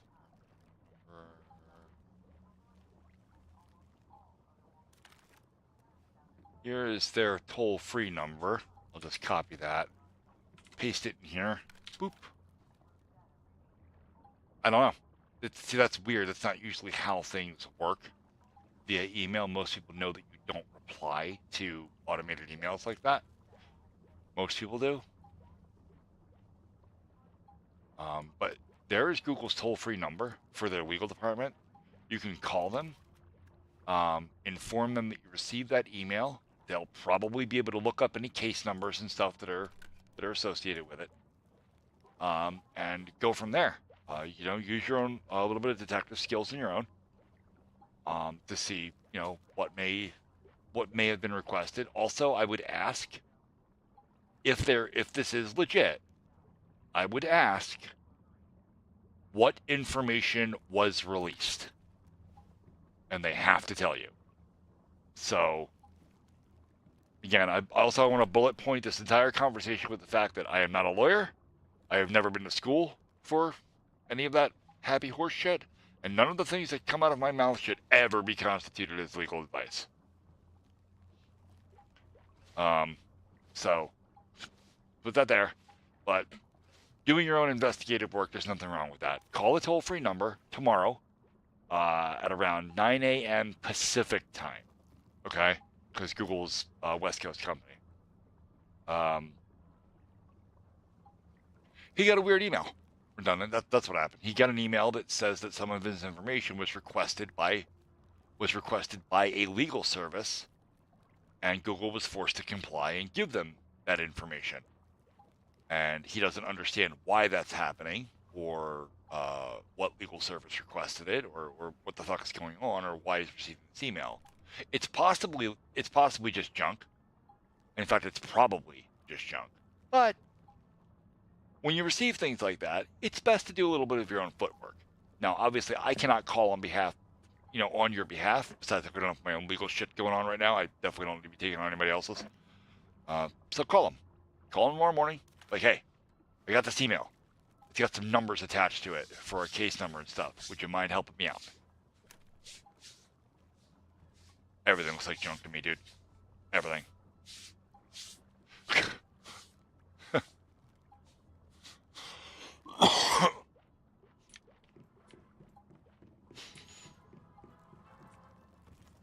Yeah, everything looks like junk to me. Like, I don't really know how to describe it. Like, I don't handle any legal business through email. I handle it through certified mail. So we're gonna nix this because I am not getting to play this game, and it's fine. Let's change the stream to software and game development. We're gonna change this to just to go live. That's not important. Software. We're just gonna call it game dev and C# TTS.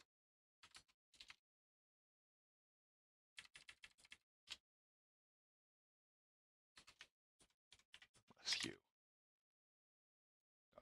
Okay.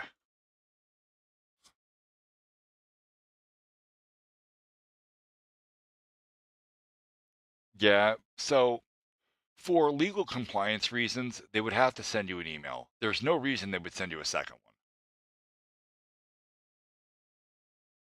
So it's most likely garbage.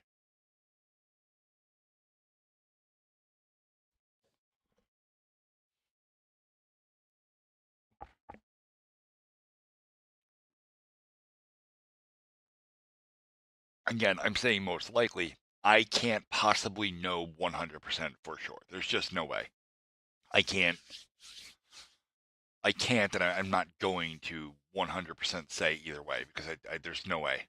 Unless I'm actively a part of the situation, I can't know. Right, because according to the email, it wasn't anything account related. It says that a department outside of Google, like a legal department, whether it was a district attorney or a police investigative service or something like that, subpoenaed Google for information about your account and possibly others, and they were forced to comply. That email was just telling you that they did that. So it wouldn't have anything to do with your account. Like if Google thought you were doing something with your account that you're not supposed to be doing, they would turn off your service and not even tell you about it. And I know because I lost a Google AdSense account that way. One of my community members at the time thought he was going to help me out, and he went to a website I had built where I had banner ads through Google AdSense, and he sat there just clicking ads, just clicking them over and over and over again. And I got in a ton of trouble. and they turned off my Google AdSense account. I had that AdSense account for like 2 weeks. That's it. And it can never be reinstated, which is really, really irritating.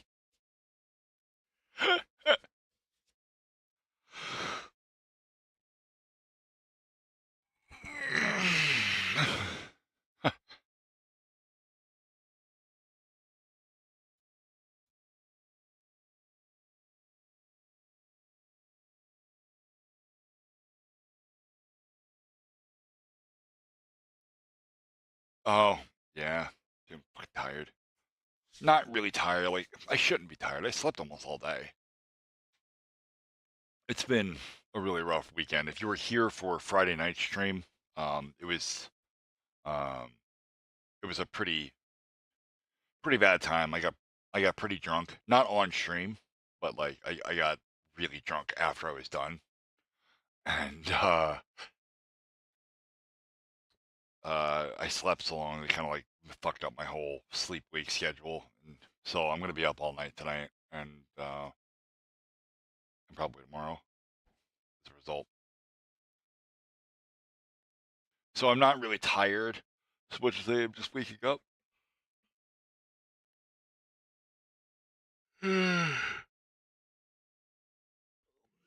Oh.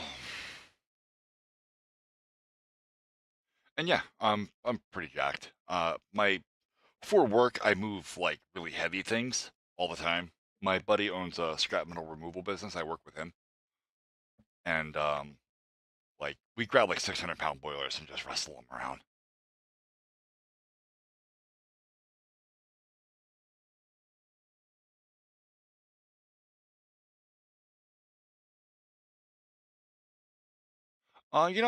Sending the email to ChatGPT, not the worst thing you can do.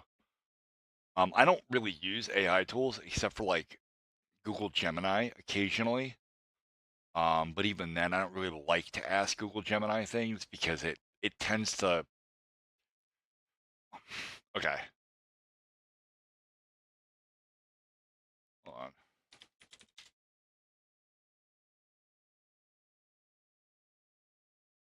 You're familiar with the law of averages and how things tend to want to distribute, right?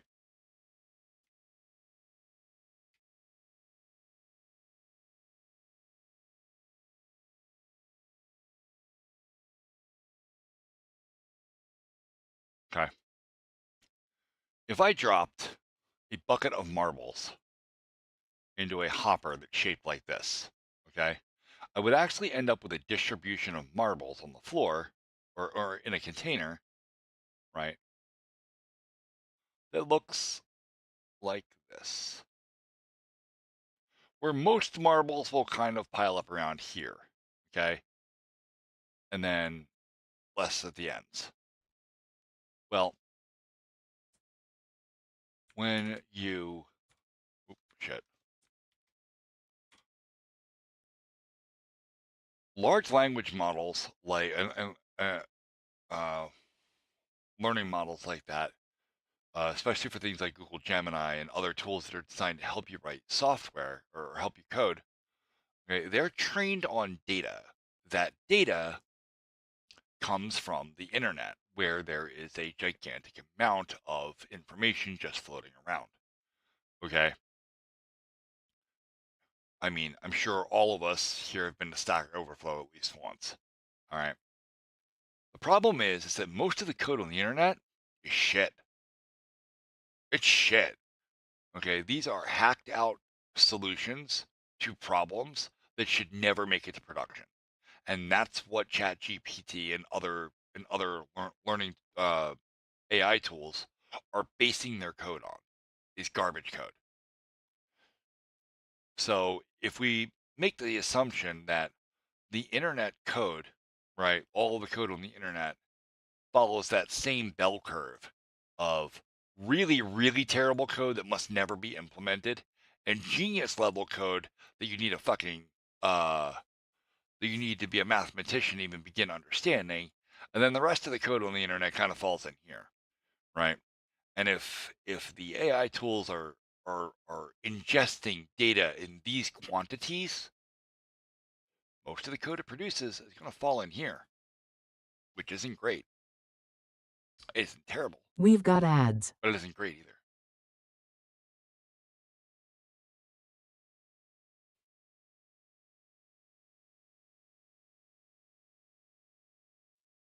And now we've reached a point where the internet is actually starting to warehouse information that is AI generated, right? Like there is tons and tons of bot posts and stuff on the internet now. And there are other AI tools that are still using the internet to learn from. So now AI is training itself, which means this isn't going to happen anymore. If here's our hopper, our distribution of code is going to look like that. It's only going to get worse. And it's only going to get worse because even when you use code from Gemini, you have to fix it up a little bit. It's never 100% right. And it's always going to get progressively worse because it can't get better without better understanding of the complexity of a project and the overall girth of a project, right? Like if you tried to describe the entire umbrella of what your software needs to do to an AI tool, it would probably die.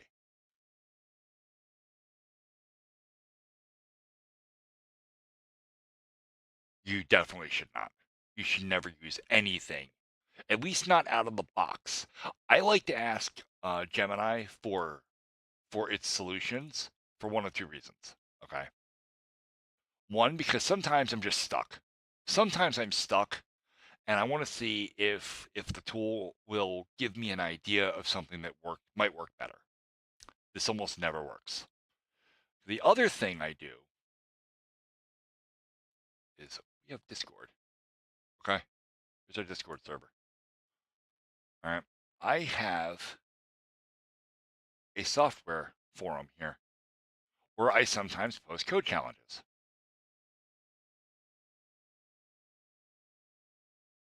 Okay. And I look at the results that AI gives you to know if you guys are cheating the code challenge.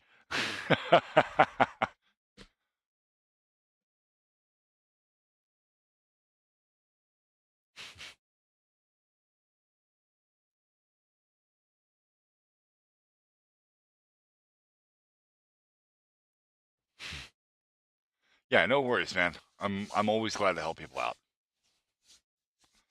That being said, I'm going to take 5. I need to go smoke. I've had a cigarette sitting here waiting for me for a while now. So I'm going to go handle that business. I'm going to turn some stream music on so you guys don't get bored.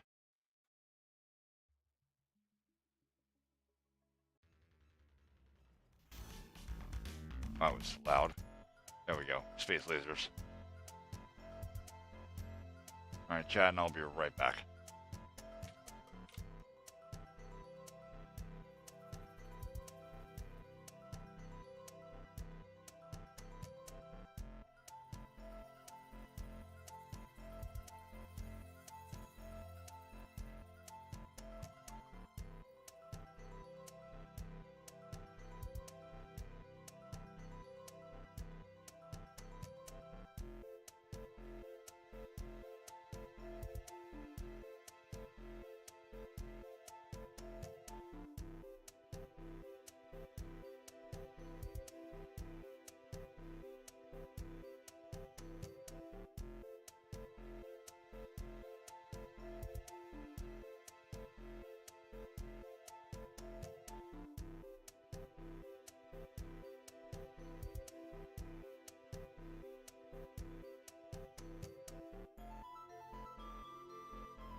Sorry, I'm back. It took a little longer than I thought it would. I ended up having to make a pot of coffee and I grabbed the smoke. I had to go to the bathroom. It was the whole thing. It's like, well, while I'm up, I might as well do all the things.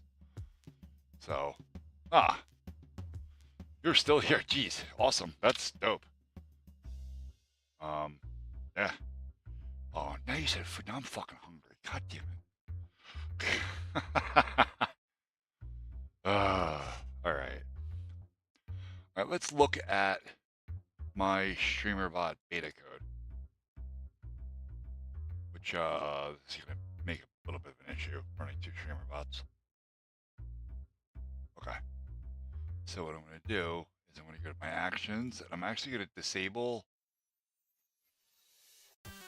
the receive DTS message. This way this doesn't actually fire if I get a DTS.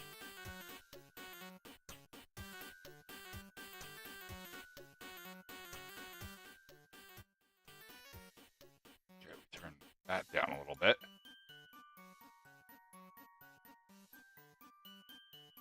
All right, man. I mean, that's, you know.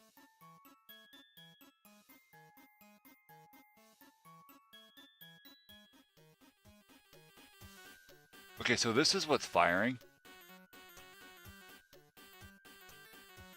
Text box isn't actually multi-line though. So let's get open Visual Studio.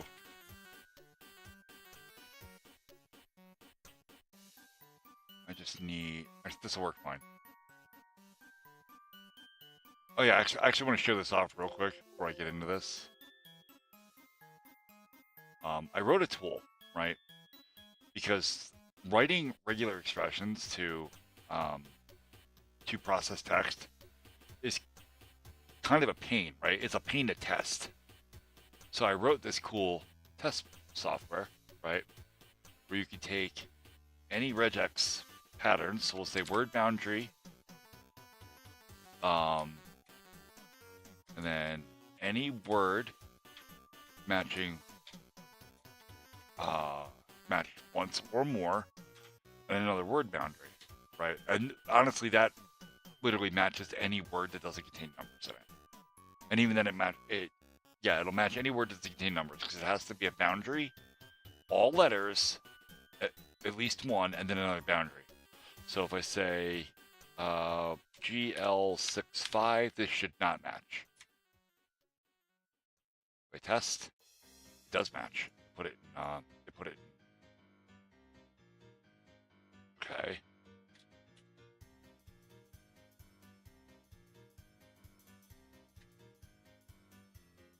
Now it all matches because that's an asterisk character basically. Put D is digits. It will not match. But if I remove the boundaries, now it does match just the numbers like I told it to. So this is kind of a cool tool. It doesn't do grouping yet. It's one of the things I hope to add to it. But this is kind of cool. You can actually get this. It's a free program. You can download it off of GitHub. We'll just get that up real quick.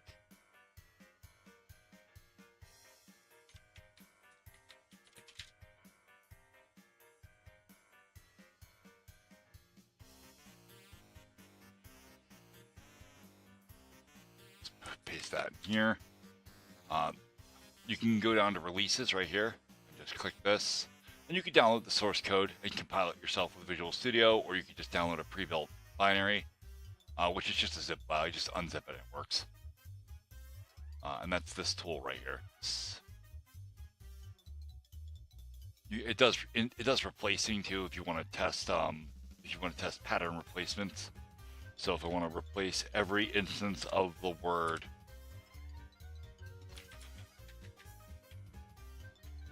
the dirty F word, right? Actually, we'll just remove the boundary there. We'll put W asterisk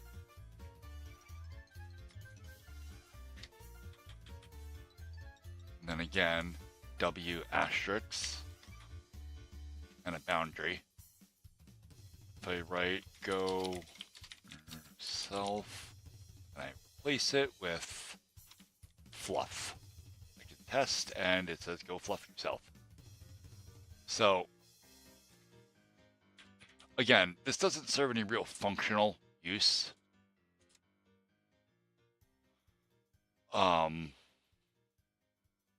Because it won't edit things for you, but it allows you to just write regex and see where your regex bugs up, or to see if your regex is catching things it should not catch.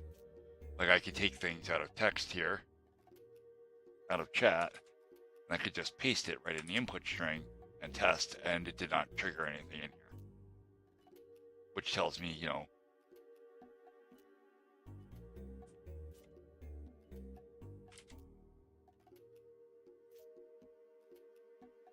but if I want to test, I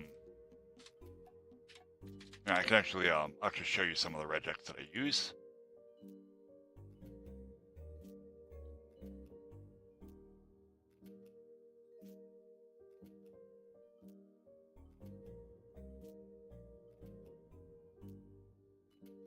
This is actually the regex file that my TTS system reads. Every one of these lines is checking for a different word, right? This is looking for any deviation of the N-word.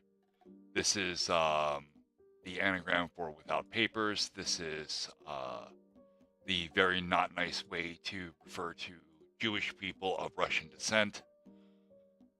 This is for the dirty C word that makes women's skin crawl. This is you should be able to figure out what these are just by looking at them. And this is all the Gen Z garbage that I cannot stand seeing in my chat. So any reference to fucking skibbity or skibbity toilet, any Ohio, Sigma, Riz, any of that nonsense, all that will just get deleted. It just gets removed. This is not inline replacement. It just removes it from the message. So, and this is for common chat trolls because some people like to go into Discord. And in Discord, we have the Respond to TTS channel, right? And some people will highlight the last thing that they wrote and copy it, right? And just keep putting it back into the TTS, so it'll say over and over and over again, user from Twitch says, user from Twitch says, user from Twitch says. And it's kind of annoying, and I don't care for it because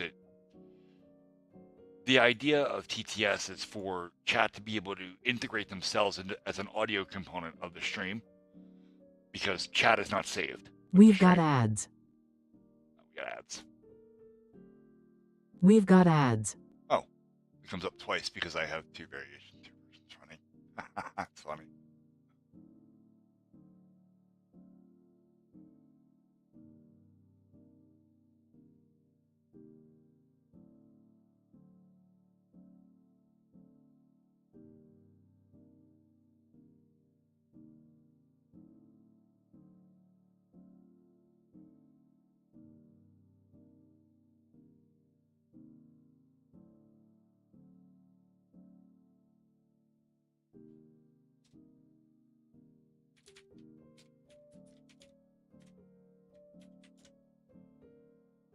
Where's Visual Studio?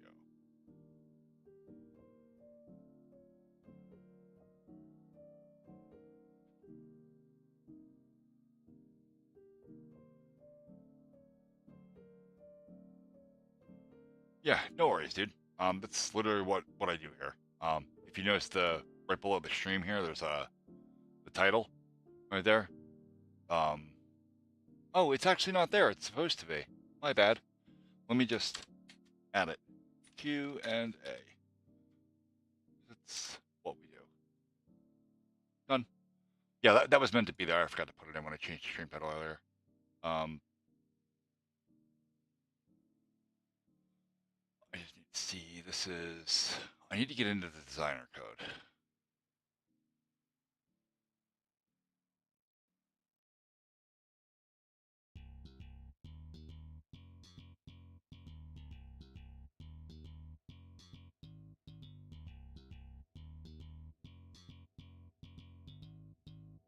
This is called what? Text output?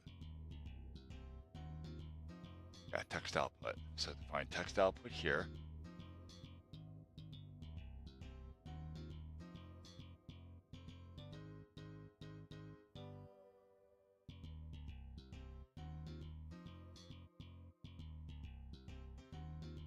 Multi-line true.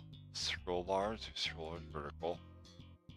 Okay, because I need to re-implement that into this. We'll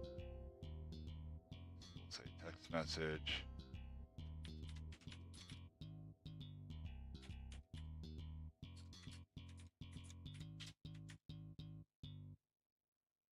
Oh, not true. Duh.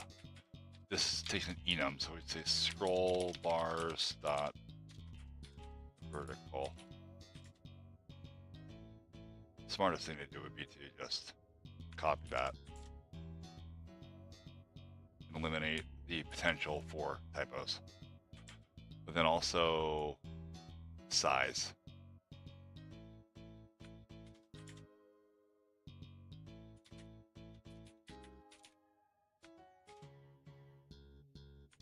All right. Oop. That's save. Compile. I threw an error. Size to define an assembly that's not referenced. Okay. Where is size? Is it system drawing? It's probably system drawing. So we'll say using system drawing. And find refs. Compile. There it is. Okay, we're done. Now I'm gonna, enable this, and I'm gonna disable it in the other streamer bot here.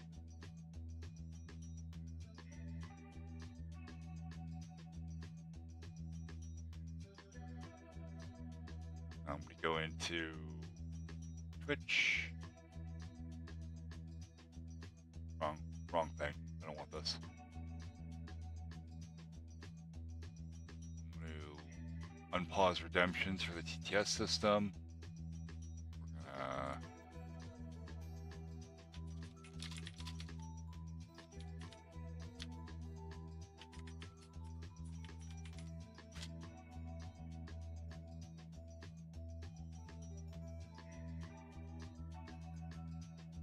Yeah, the angle brackets are an important part of the email, or for email addresses. It's so that you can apply nicknames. Let's look at queues. I've got the message here. Now if I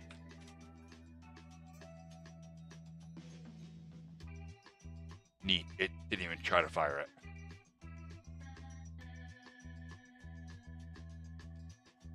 Why?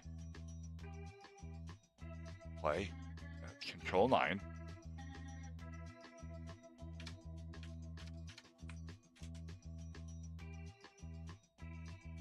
That's weird.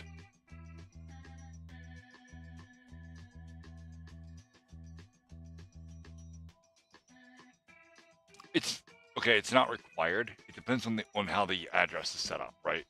A message can just look like this.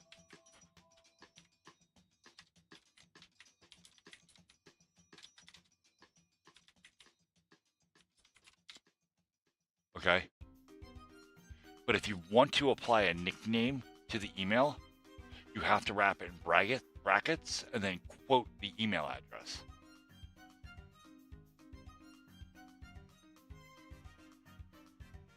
There's two different ways for it. It depends on like what version of email is being sent. So there's actually a neat thing. Let me just pull it up real quick.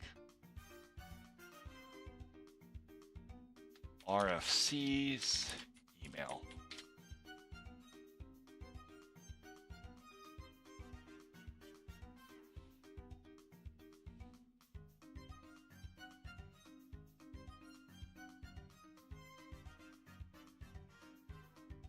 This looks like it would be the first one.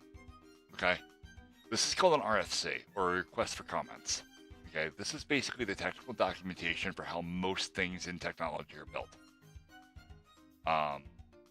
This outlines the entire mail protocol, how mail is to be sent, how it's to be received, how it's to be back-checked.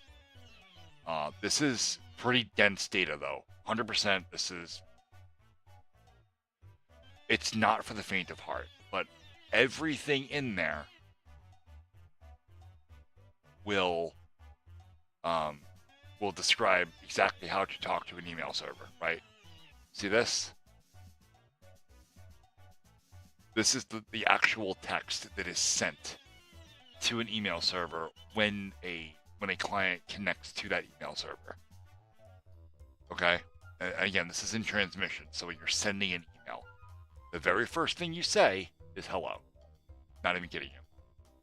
And this is weird because I didn't think it was hello. I thought it was EHLO, but I could have it wrong. Or it supports EHLO. Not unless it's a different RFC. I'd have to look. But you start like I could telnet to mail.google.com on what is it, port 25, I believe, for email. And then all I have to do is type hello. This SP is actually for the I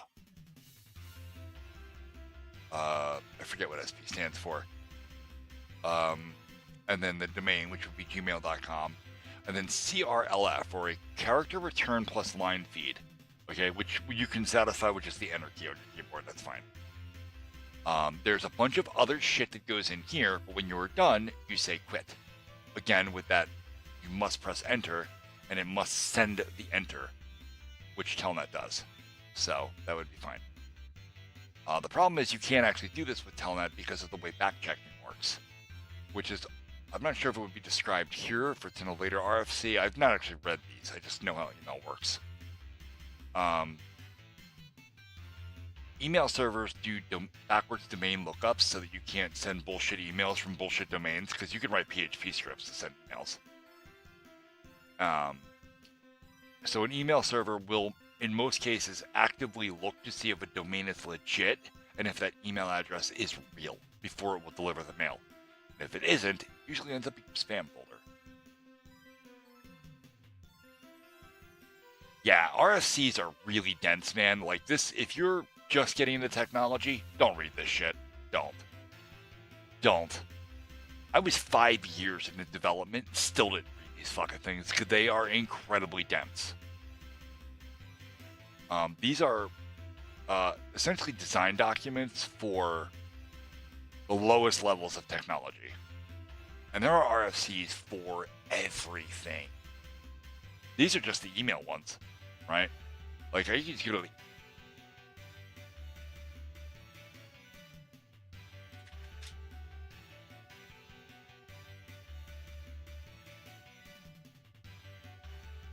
Internet Engineering Steering Group. Is there a list of just all the RFCs? Wait, what's the RFC editor? That's new.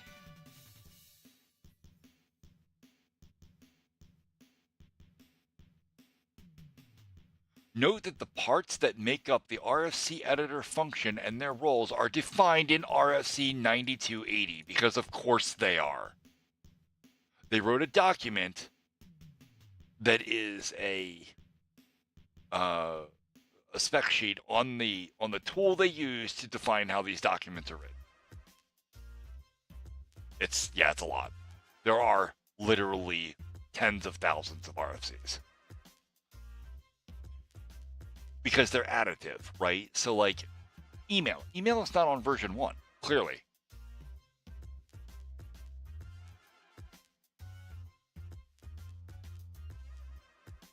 If this is all of the RFCs for email, okay? This is basically like it's RFC stands for request for comments. If you want to actually comment on an RFC, you write a new RFC and reference it to do so. It's kind of like the worst form of Google Docs ever. But it's been in use since the internet came into existence, as far as I know. Not all RFCs are standards. Yes, this is true. RFCs, again, are requests for comments. They are recommendations for how a technology should go, not necessarily for what's implemented. Yeah, RFCs are pretty awesome. The only time you ever really need an RFC is if you are like, let's say I'm writing a game and my particular game engine, for whatever fucking reason, does not support networking. Okay, there's a lot of tools that don't support networking natively. They're simple programs that make like single player games and maybe local co-op, that kind of stuff, but they don't support networking, so there's no multiplayer. If I wanted to implement networking into a game written in one of those engines, I would have to write my own networking library. In order to do that, I have to know how to network. And by networking, I mean I have to know how the TCP/IP protocol works. There's an RFC for that. And if you follow the RFC and you build your packet payload condenser and all of your other utilities that go along with sending data over the internet, and you follow the RFC correctly, it will have no trouble interacting with all of the other networking components that are currently out there. But if you do something special that only your game knows how to do, well, you're probably going to break something. Or nothing's going to know how to talk back to your game correctly.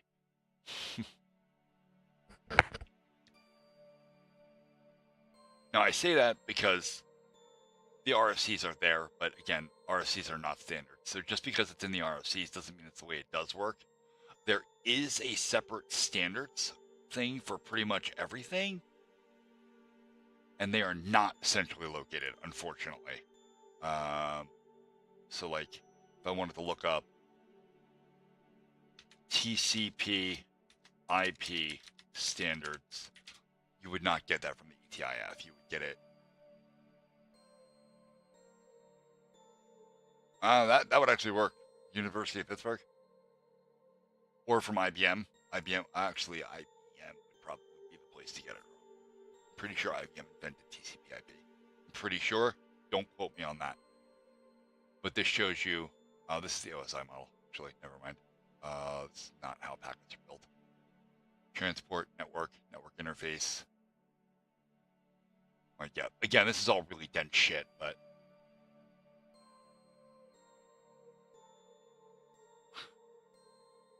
email communication is actually way more dense than it should be. 100%, it really is.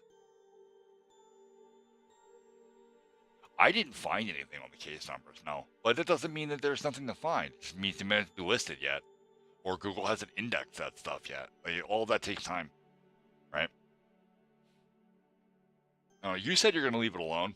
And if that's what you want to do, that's what you want to do. I'm a naturally curious person. So if somebody came to me and said, hey, some people were asking about you, they gave me this paperwork with these numbers on it, I would be calling every fucking body because I want to know who's doing this shit. Okay? In fact, I have a really good example of this in my real life. I did a stream on this Friday night. Recently, an investigation was opened on me as a potential perpetrator for committing. Hang on, I'll be right back.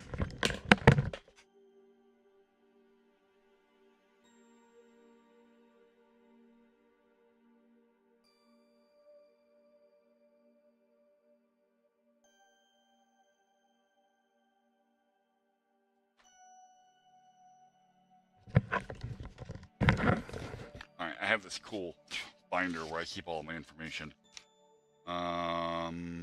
Children Youth Services received a report of suspected abuse concerning a name that shall not be named, pursuant to the Child Protective Services Law. The purpose of which is to protect children from further harm. Okay. Basically, I'm being investigated for SA or possible neglect of my oldest daughter. Now, this is a baseless bullshit claim that my ex just filed in order to take control of the custody situation that's gotten really dirty, really grimy between us. But as soon as I got this paperwork, you can bet your ass I was asking all the questions. I want to know who, why, when, where. I want everything. And the reason I want everything might surprise you. Okay? Because I personally know that this is a baseless claim and I have nothing to truly be concerned with. The fact that someone opened an investigation means that they made false allegations, and they did so knowingly, which is perjury. Okay? So now, when the investigation is closed, because as of right now it's still open, because it takes fucking forever for bureaucratic bullshit. Okay? When this closes, I can send a request for all the information that they have gathered through the investigation, and they have to send me a copy of it under my state's Right to Know Act. And when they do that, I am going to sue the dog shit out of her. Oh, it happened in person. This is a very much real life situation that's been going on outside of stream. This is not I'm a big internet celebrity, so somebody chose to do something dirty to me. This is my ex decided to do something grimy through my local county. So.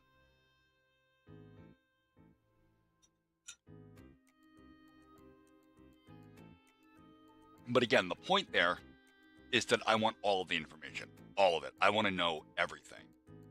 Even if there's nothing to know, right? It doesn't hurt to ask. I guess is the point, right? The worst I can do is call and they say, no, we don't have any information on any of that. Like, we don't even know what you're talking about. Okay, thanks. Now I know. Oh, everything will go absolutely fine for me. Everything will. Like I said, you only have something to worry about if you did something wrong.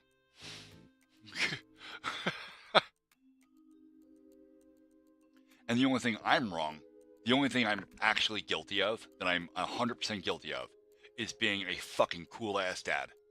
That's what I'm guilty of. My kid reached out to me and told me, hey, I'm having it really rough. I don't want to be here anymore. And I'm like, okay, well, I mean, we can fix that. And I got in my truck, I drove out there, picked her up, brought her back to my house.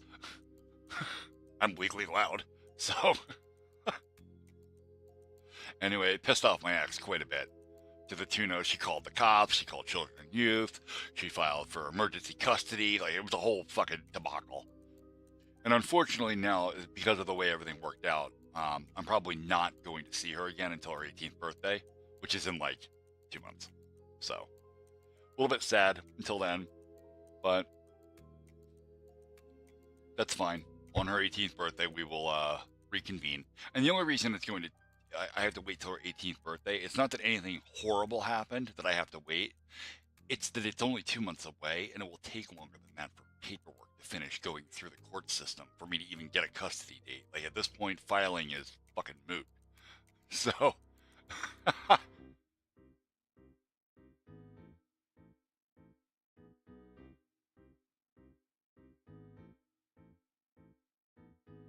dude, unless you were actively, like, uploading pirated content, not downloading, although that is illegal, they don't usually prosecute downloading pirated, illegal content. What they usually prosecute is when you make it available for other people to download. So, back in the day, we used to use a program called Kazaa, or LimeWire, or FrostWire, or BearShare. These were peer-to-peer networks. Now, they're all shut down now. But the way the clients would work is you could search for something you wanted to have, and then you could download it from other people that had it via direct connection from your computer to theirs. And you would download it in pieces. A little bit from here, a little bit from there, a little bit from there. Okay? Which, by the way, made it awesome to use over dial-up, because it was only pieces being down. You weren't downloading, giant gigabytes of data, over dial-up at one time, because when your dial-up inevitably cut the fuck out, you'd be beat. It wasn't the people that were downloading stuff that got in trouble. It was the people that were making it available for upload from others, right? If you were sharing content you did not have the right to share, that would get you prosecuted. And that there was quite a bit of that. In fact, one of the more famous stories I remember was a 16-year-old girl used LimeWire or something equivalent. I don't remember exactly what program. It's been a long time. To download a lullaby for her little brother who was having trouble sleeping. And the way the tool was set up, the client, it automatically shared anything that you downloaded. She downloaded the song, played it for him, and within a few weeks was facing charges for pirated music because it was made available for upload and other people had downloaded it from her. Yeah, I mean, I don't know that actually went anywhere because, again, she was like 15 or 16 years old. You know, if anything did come of it, it was most likely just fines. You know, but I don't know. I 100% don't really know for sure. I did not get the opportunity to follow the story all the way through. Other things, downloading software illegally is kind of a big deal. Big companies do get really pissy about that, but again, it's mostly the re-uploading and making them available to others that will get caught.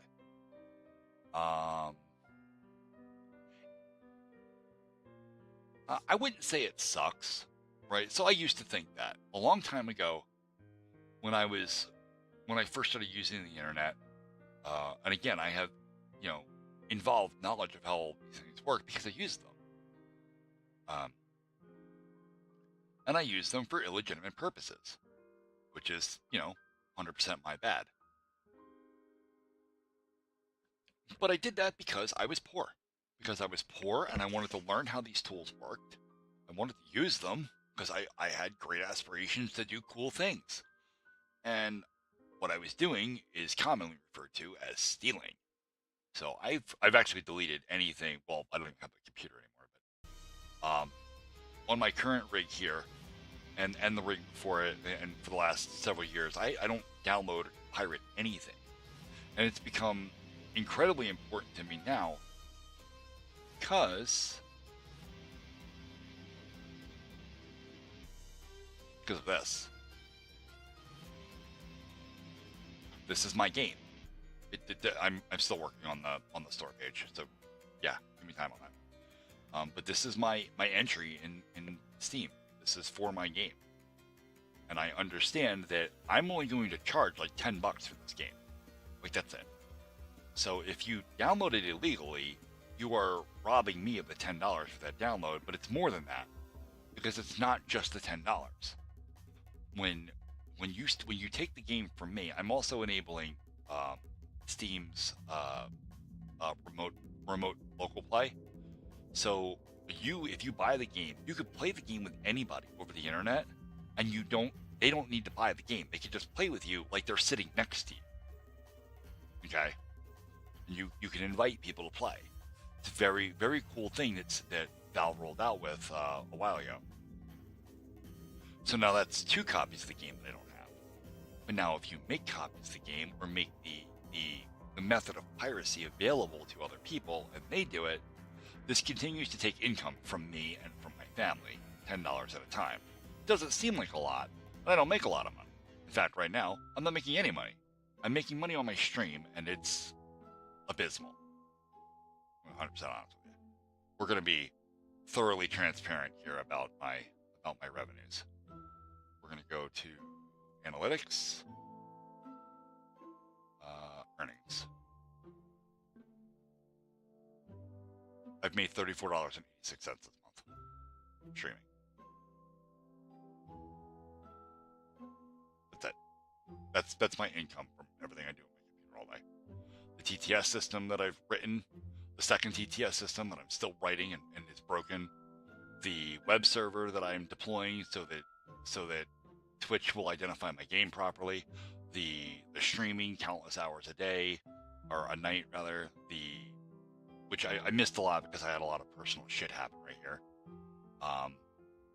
But anyway, all of this is what I got, $34. Now, I could go back to last month, which is a little bit better.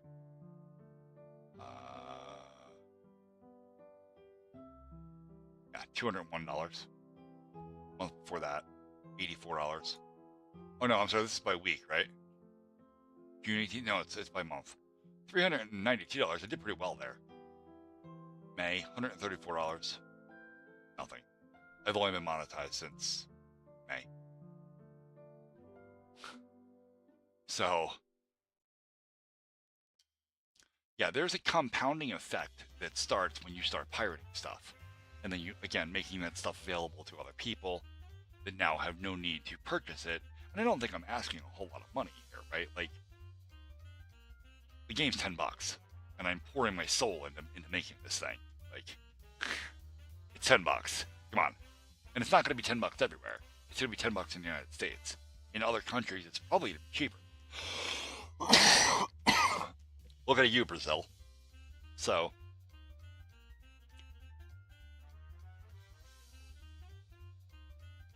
again, those tools that you use to acquire either music or software or whatever, more often than not, will make those programs available, or make those files available to other people to download from you.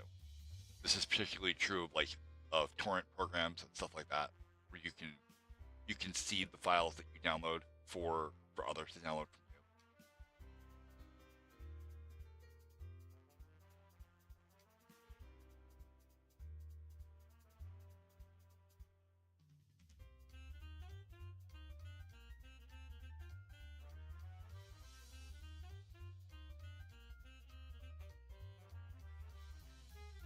What happens if I hit install?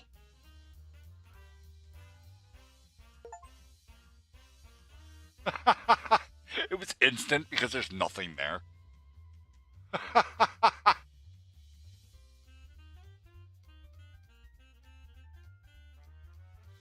Browse local files. It got a folder. That's what it did. It made the folder. There's nothing in there. That's funny. I just wanted to see if there's any residual stock files or anything that come from Valve. That's funny. It's gonna break, right? Invalid game configuration, you think?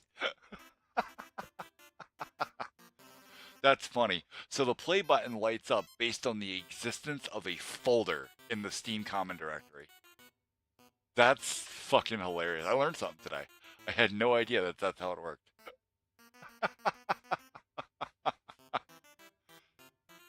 That's cool. So if I go to here and I go to... We've got ads. We've got ads.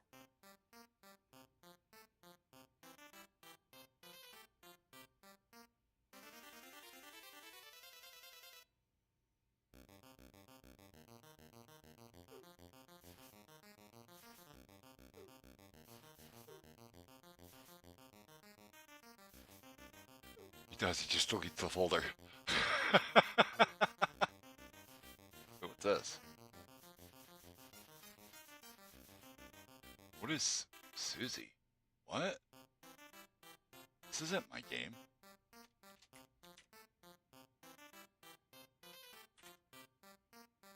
Proteus.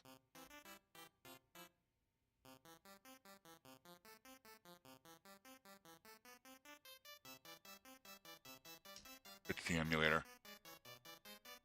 It's Mega Man Legacy Collection. Don't like that.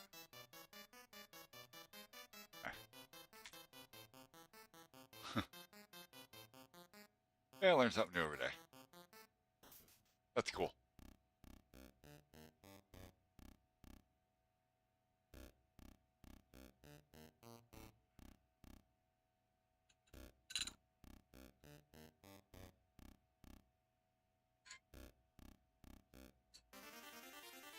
Oh, time for me to check my phone. See if we got a message from the wife at all.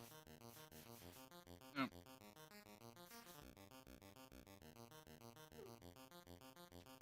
Cool, man. I try to stream every night. This is a Q&A thing, so feel free to pop in anytime you want. If you got other questions about this, other stuff, completely unrelated, whatever.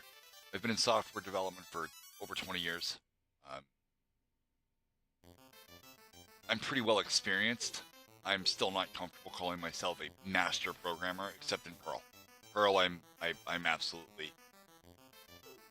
very good with Perl. Nobody uses Pearl anymore, so it doesn't matter. Yeah, man, I'd love to see you here. But it's 1 o'clock in the morning. It's probably about time for me to booger off. I didn't make 4 hours like I tried to. I gotta work out a better streaming schedule. It's way too late at night.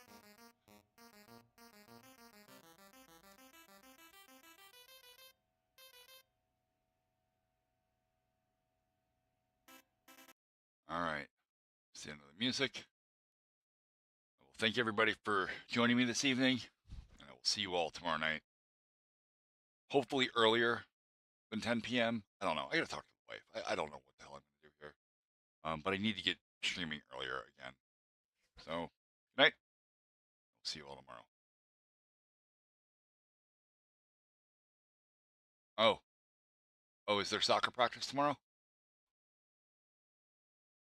There is soccer practice tomorrow. You're right. You're right. There is. All right. Okay. Okay, that's still workable though. I'm gonna as soon as I get off the stream here, I'm gonna give you a call, Keon.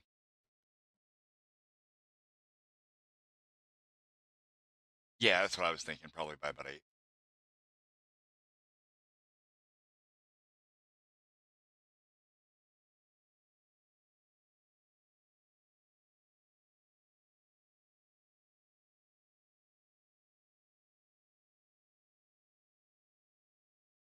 Yeah, we have a Discord, man. In fact, not only do I have a Discord,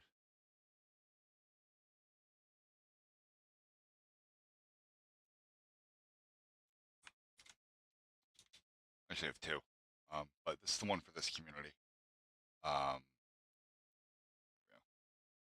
we have Discord, and I announce all stream and community-related information in here. I'm generally pretty good about keeping everything in here updated as to what I'm working on, what I'm doing, how I'm doing it. We've got a small but really good community here.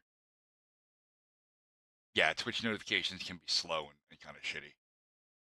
Although Discord notifications can be the same way. Like, I don't get Discord notifications on my phone, but only from my server. Everybody else's server I do. Pirate Softwares, I get notifications for them all the time. StreamerBot, all the time. Once Human, all the time. These guys, never. I never get notifications for their server either. I don't know what that's about. But mine, nope. Awesome, dude. Head up to channels and roles here, and you can pick what roles you want to have based on stuff that you're interested in, and it will automatically assign you roles so that you can come hang out. But with that, we're going to wrap this up for the night. We'll see everybody tomorrow. Good night. Be well.